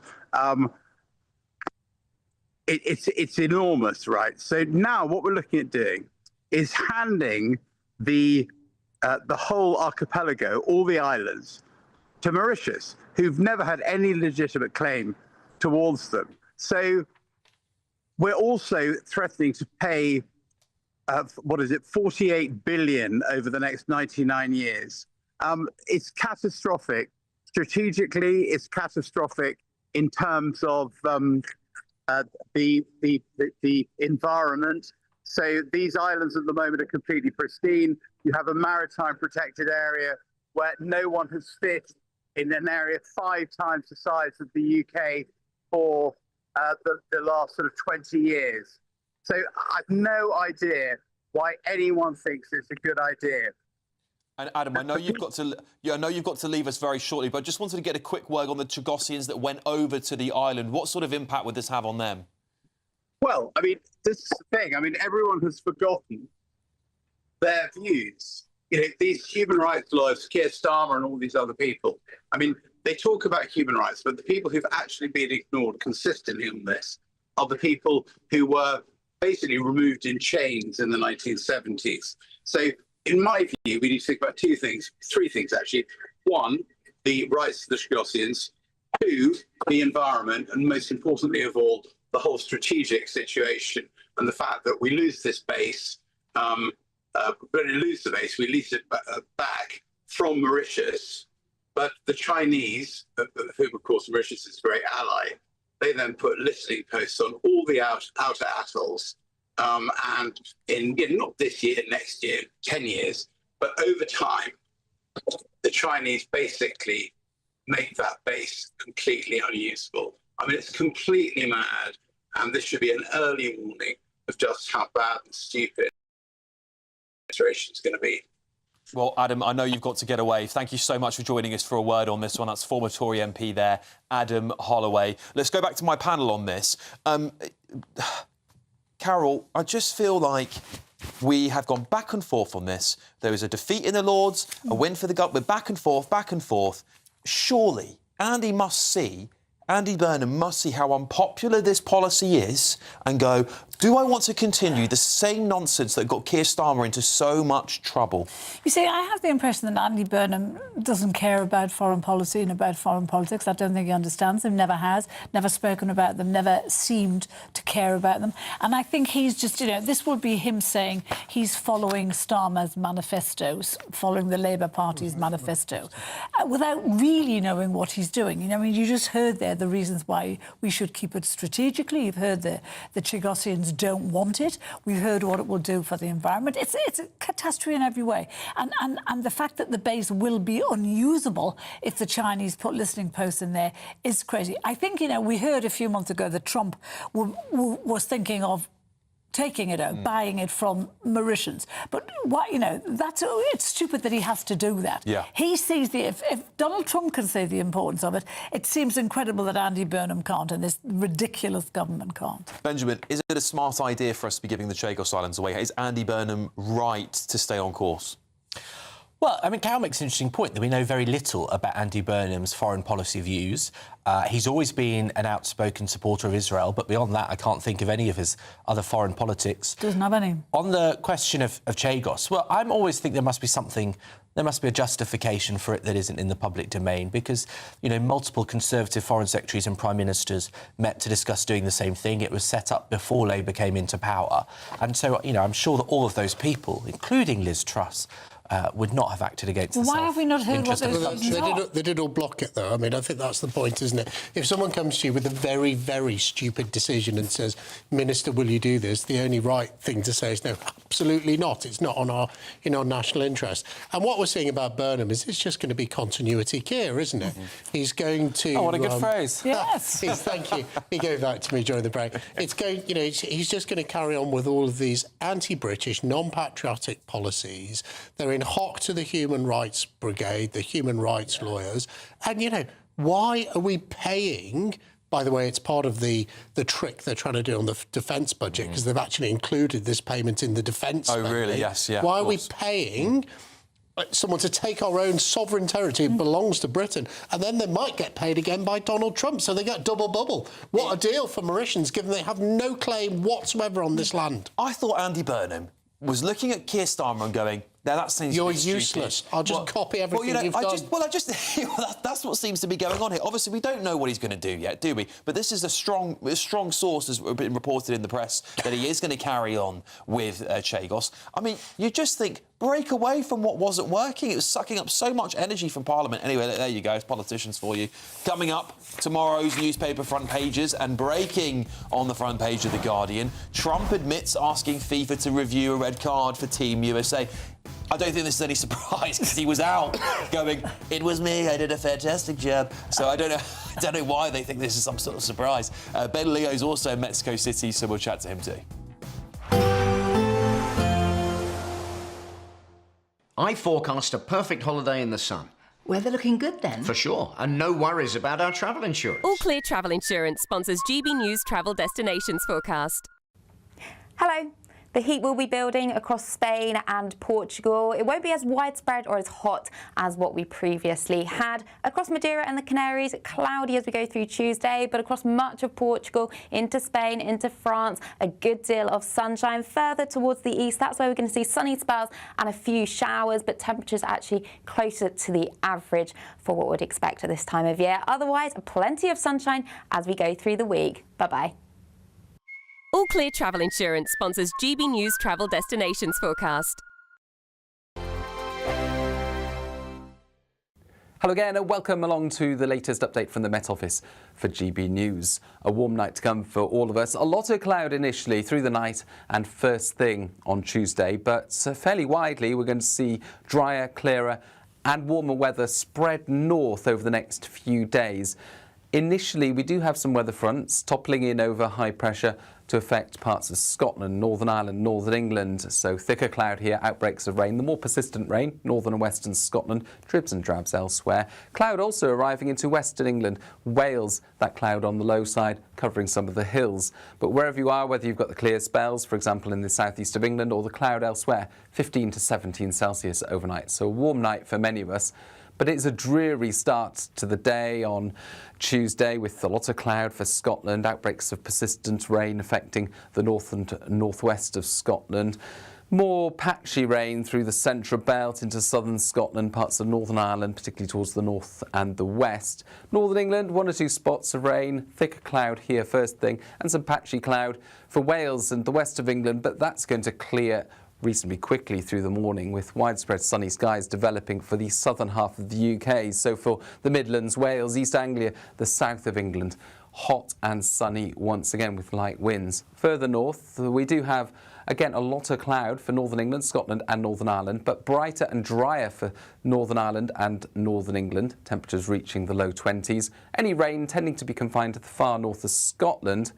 And the heat in the south is going to begin to spread north through the next few days. So Wednesday, on the whole, looking drier and sunnier for many of us, with any rain mostly confined to the far north of Scotland and temperatures rising across the whole of the UK. We're talking by the middle of the week, temperatures into the low or even mid-30s in the south, mid to high 20s further north.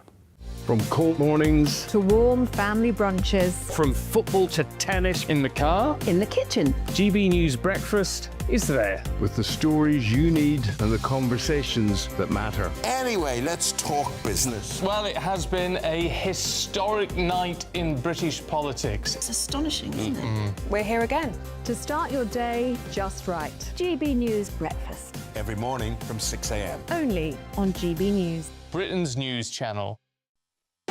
You want to know what's really going on in the corridors of power? Labour don't know what to do with you half the time, and that makes you quite lethal in the chamber. Get behind the headlines with Chopper's political podcast. Join me, Christopher Hope, as I sit down with the great and the good of British politics. We'll see where this ruling takes us. These are the stories shaping our nation. Chopper's political podcast, available now on all platforms. Listen in and stay ahead.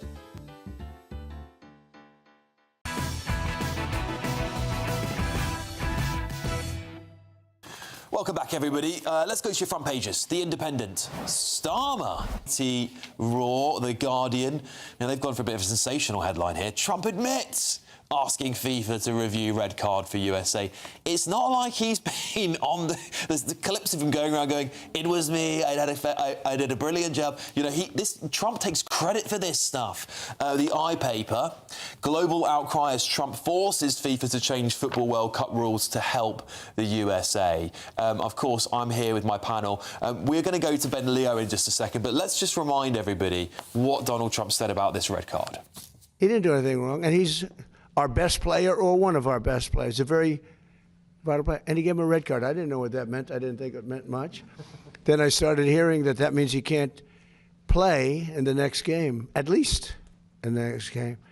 I said, boy, that's a big, if it happened to another player, it would have been unfair. But when they take your best player or just about, they have some great players, and they say you can't play, that's very unfair. That's, it's one thing to penalize somebody for the game, but how do you penalize them for a game that hasn't been played yet? It's very unfair. You can't do that. So Yes, I asked for a review by FIFA. Yeah, I mean, it is totally outrageous. I mean, if you love football, you'll know this is a ridiculous situation. President of the United States has so much power with FIFA. He's called up the president, probably, I'm just assuming here, and gone, this is ridiculous. Our top player, we're giving all this money for you to have the World Cup here. And it seems to me, as soon as you've got the Americans involved in actual football, they've decided the rules don't matter anymore. But look, let's find out what Ben Leo, GB News' chief US correspondent, who is in Mexico City for us, thinks about this. Ben, what was your reaction to Trump admitting, and he was being quite blasé about it, really? He's like, yeah, I just called up FIFA and got them to review it. Yeah, hi Alex, good evening to viewers and listeners. I think you summed it up quite well. As soon as the Americans get their hands on football, they start making up their own rules. President Trump there saying, you know, fair enough, penalised, sent off in the game. I can't believe they're banned for the next game. Well, sorry, Mr. President, that's been the rules for about 150 years or so of football, or soccer as they call it. Look, it's outrageous what's happening, actually. And the conversation and the debate isn't about whether the red card given to Balogun in the last game, the USA player, their star player, it's not whether it was justified or not, whether it was a red card, should it have been a red card. That's not the conversation, and let's make that clear now. A lot of Americans are saying, well, hang on a minute, it wasn't a red card anyway, it wasn't a foul, he shouldn't have been sent off. Not the conversation, not the debate. The debate is the influence of governments, politicians, people like President Trump on football. Personally calling up Gianni Infantino and asking him to review the red card so that player, Balogun, could play the game against Belgium tonight. The USA played Belgium in the last 16. It brings up conversations about corruption, potential corruption, about conflict of interest, on undue influence on the game. Nobody else has ever considered doing this. Could you imagine if Belgium had a player sent off in their last game and the Belgium gaffer called Infantino and said, Gianni, can you just do us a favour, review this situation, please, and try and get our player off the hook? They would be told to go where they deserve to go, which is, you know, in the bin, to be quite frank. But because President Trump seems to have this relationship with Infantino, Infantino has said in a statement, yes, I took the call. I take calls from many world leaders, stakeholders, business leaders and so on, organisations all around the world. But I had no sway on the decision. That decision was passed to the independent FIFA disciplinary board. But come on, let's get real here. What happens when you have a President Trump, who calls his mate Infantino and says, Johnny, as he calls him, please review this, and then suddenly it goes to the independent review board, and oh, what a surprise, the review says that the red card will be rescinded. By the way, that is unprecedented pretty much in World Cup history. It's happened maybe once or twice decades ago. The rules are, in the World Cup, and I don't agree with the rules, maybe they need looking at in the future, but the rules are, if you get a red card in the World Cup, there is not an appeals process. That's in black and white. So I think it's a disgrace. I don't really blame President Trump. He's doing what he can for his country, as he always does. But it's Gianni Infantino, the FIFA president, who really has pulled an absolute whopper here. He's upset most football fans all around the world. The UEFA, the European football governing body, have got involved. The Belgian FA have tried to appeal. FIFA rejected the appeal. And any right-thinking football fans, apart from, it seems, the Americans, think this is wrong, Alex. So it comes off the back of the news tonight. We heard that the FA are putting an appeal against Kwanzaa's red card from last night. I mean, will a red card even matter soon at this point if everyone's just appealing? It sets a precedent, though, doesn't it? That's the problem with when one country gets an exception, everyone thinks, right, I'm going to get an exception too. Yeah, it's a disgusting tarnish on the reputation of football. FIFA hasn't got a good reputation anyway. They've got a litany of corruption in their history and all sorts of stuff going on. You know, weird decisions here with the World Cup with these so-called hydration breaks. Let's be honest, they're commercial breaks. It's corporate greed and money. Don't treat fans like mugs. But when you look at also... what was I going to say? Yeah, sorry, the Labour MP and Keir Starmer, there's a backbench Labour MP who wrote to FIFA, to Infantino this morning, saying, oh, please, can you look at the England red card last night? Keir Starmer reported to have contacted the FA in the wake of that debate about England's game being moved forward 6 hours. Will it kick off at 7 p.m? Will it kick off a bit earlier? Politicians should not be getting involved in football. It's not your place.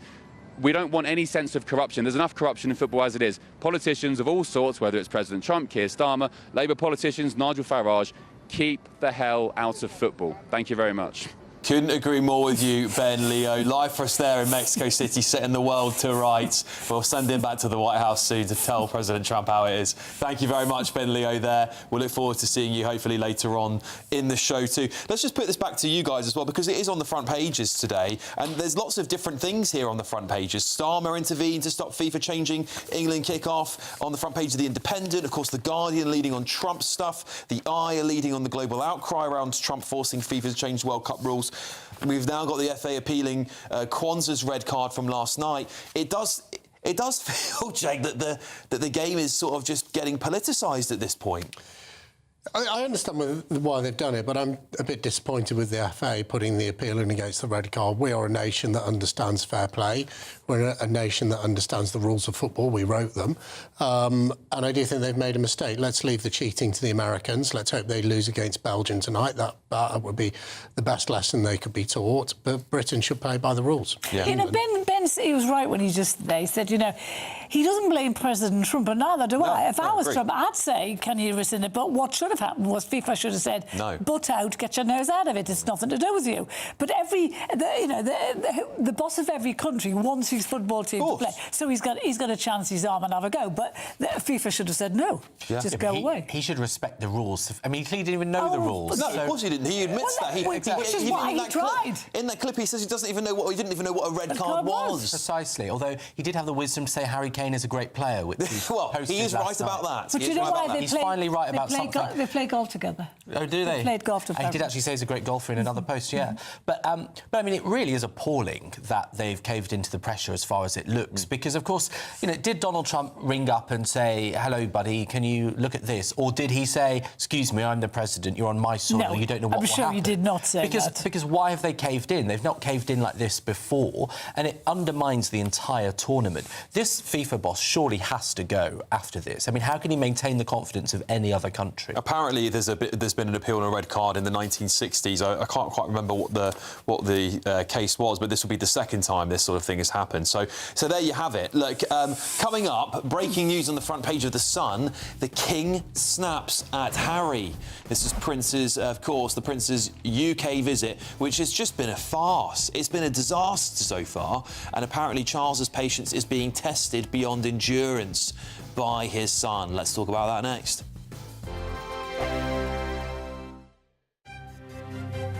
GB News Breakfast, every day from 6 a.m. And it's Father's Day. I don't know if my dad's up yet. If you are, happy Father's Day. He's already texted me. Is he? He's tuning in. Mr. Reaper, good morning to you. Sunday, well, speaking of Sunday lunches, he'll be having a roast pork joint later, courtesy of myself. Good. Cards and gifts are a big part of the day, of course, but it's also important to remember that there is more to it than that. Yeah, because it's not just about one day, is it? Actually, it's like, what do dads do? And healthy fathers, a healthy sort of father-son, father-daughter relationship, builds strong families, builds strong communities, and helps build a strong country, actually. Well, that is why mentoring the next generation matters more than ever. So take a little extra time today, make sure you do, to appreciate not just the fathers or the grandfathers or the uncles out there, but any strong father figure that you may have. GB News, the People's Channel. GB News Breakfast, every day from 6 a.m. Welcome back to Breakfast, 25 minutes past 6. And breaking news this morning, the TV presenter Jeremy Clarkson has revealed that he's been diagnosed with aggressive prostate cancer in an emotional video. In the scenes, he's telling his co-stars Caleb Cooper and Charlie Ireland, his land agent and his farm manager, and they're both devastated, as you can imagine. You know, it's a huge bombshell to drop on them. He's only 66. He's made no secrets that he's maybe not lived the healthiest lifestyle. After the heart problems, he bemoans having to eat Greek yogurt and kale and whatnot. But following this, I think he's going to have a complete lifestyle overhaul even further, and just fingers crossed the treatment proves effective. GB News, the People's Channel. Good afternoon, Britain. Weekdays from midday. Hello there, Emily and Tom. Yes, some breaking news in the last few moments from Kensington Palace regarding our future king, Prince George of Wales, the oldest son of the Prince and Princess of Wales. The short statement from Kensington Palace reads, Kensington Palace can confirm that Prince George will attend Eton College in September. That news just coming in from the royal household in the last few moments. This clearly is, well, perhaps not surprising news for those in royal circles. Eton College, the most prestigious school, arguably in the country, educating 20 prime ministers and, of course, Prince George's own father and uncle, Prince William and Prince Harry, as well as 2 Dukes of Gloucester's, the Duke of Kent and Prince Michael of Kent as well. So that confirmation just coming in from Kensington Palace, £63,000 a year it costs to send a child to Eton College. GB News, the People's Channel.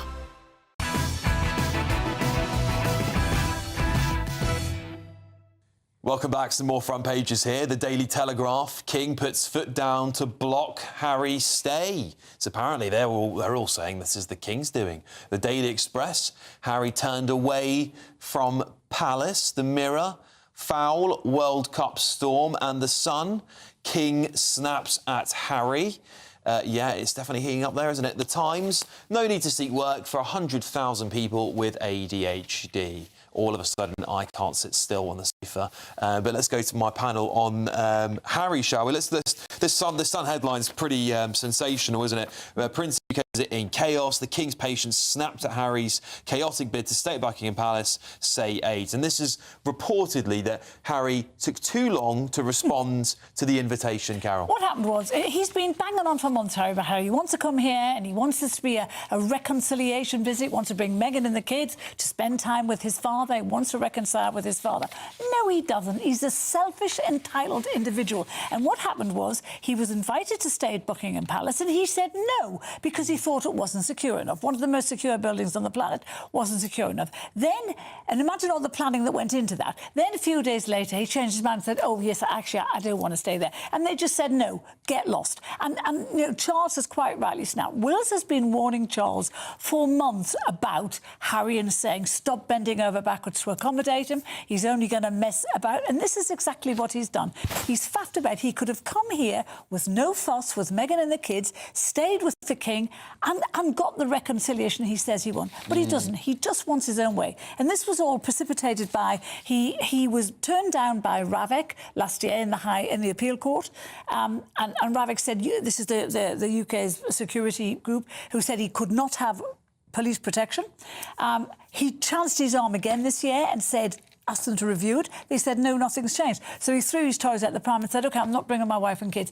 The man he's 41 years old and he's a child. He is still throwing his toys out of the pram. He just wants to get his own way. And I'm really glad the King has said no for once. Well, tell us what you really think. Well, no, it makes me furious because, you know, he dangled those kids in front of Charles who really wanted to meet his grandkids, and now he's saying, well, they're not coming.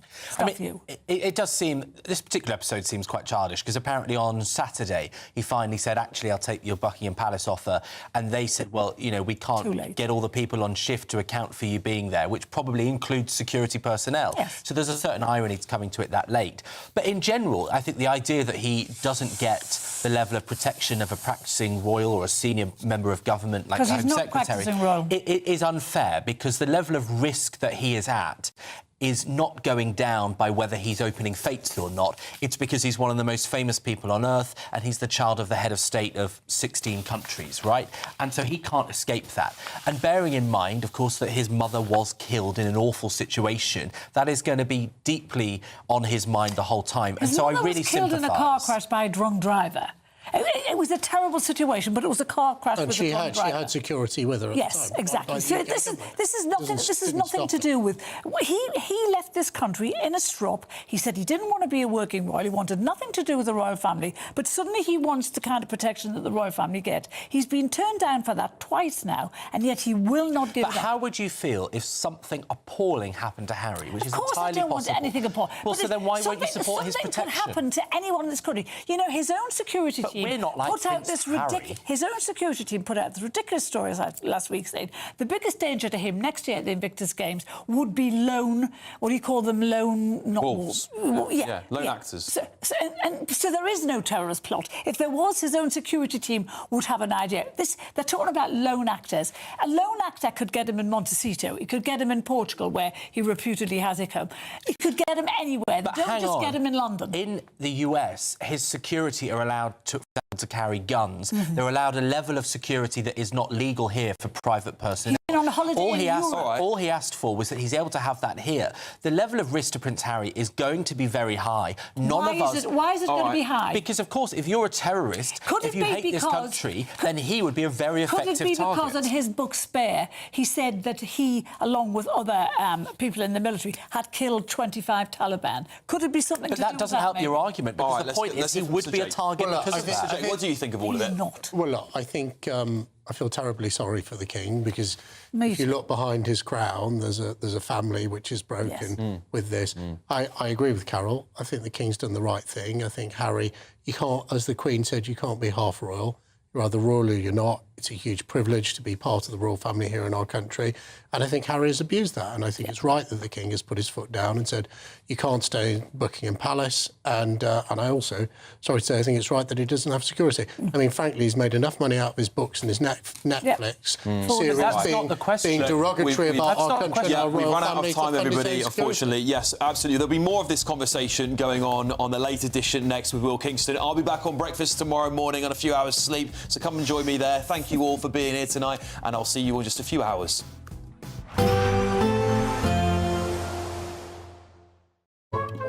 Today's outlook: cool, calm and completely horizontal. Boxed Aircon sponsors the weather on GB News. Hello again and welcome along to the latest update from the Met Office for GB News. A warm night to come for all of us. A lot of cloud initially through the night and first thing on Tuesday, but fairly widely we're going to see drier, clearer and warmer weather spread north over the next few days.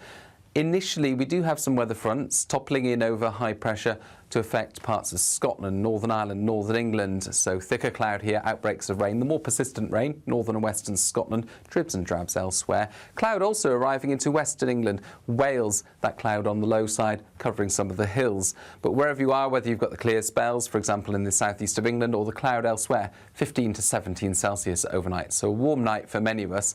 But it's a dreary start to the day on Tuesday with a lot of cloud for Scotland, outbreaks of persistent rain affecting the north and northwest of Scotland. More patchy rain through the central belt into southern Scotland, parts of Northern Ireland, particularly towards the north and the west. Northern England, 1 or 2 spots of rain, thicker cloud here first thing, and some patchy cloud for Wales and the west of England, but that's going to clear reasonably quickly through the morning, with widespread sunny skies developing for the southern half of the UK. So for the Midlands, Wales, East Anglia, the south of England, hot and sunny once again with light winds. Further north, we do have, again, a lot of cloud for Northern England, Scotland and Northern Ireland, but brighter and drier for Northern Ireland and Northern England, temperatures reaching the low 20s. Any rain tending to be confined to the far north of Scotland. And the heat in the south is going to begin to spread north through the next few days. So Wednesday, on the whole, looking drier and sunnier for many of us, with any rain mostly confined to the far north of Scotland, and temperatures rising across the whole of the UK. We're talking by the middle of the week, temperatures into the low or even mid-30s in the south, mid to high 20s further. Today's outlook: cool, calm and completely horizontal. Boxed Aircon sponsors the weather on GB News.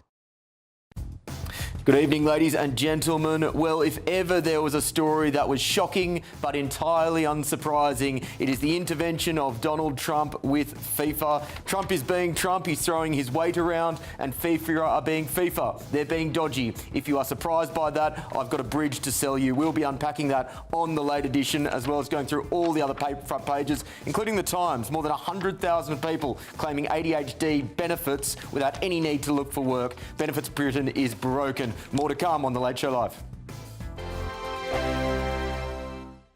What would you do with £60,000 cash? What would you do with a real gold bar? Well, both have to be won in our Golden Summer celebration. First, there's £60,000 in tax-free cash to bolster your bank account this year. Plus, we'll also give you a fine gold bar worth over £5,000. For a chance to win, text GOLD to 63225. One entry costs £2.50 plus one standard network rate message. Or text BONUS to 63225. 5 entries cost £5 plus one standard network rate message. Go to gbnews.com/win. Entry starts at £2.50. Call 0903 686 3232. Calls cost £2.50 plus your network access charge. Or post your name and number to GB22 PO Box 8690 Derby DE1 9TT. UK only. Entrants must be 18 or over. Lines close at 4 p.m. on the 21st of August. This is a network giveaway. Entries will be pulled. Please check the closing time if listening or watching on demand. At the stroke of midnight, the news doesn't stop, and neither do we. Day in, day out. Forget stuffy late night TV shows. We're giving you a front row ticket to the centre of the political universe. Because breaking news doesn't wait for the morning. And neither do we. Join us for one of the most controversial and volatile times of politics in human history. A very big story. Big story over here. You won't get this anywhere else. The Late Show live at midnight, every night. Only on GB News. Some people enjoy lazy Sunday mornings, but not me. What's the truth of the matter? So that's a very live question. Would you support him if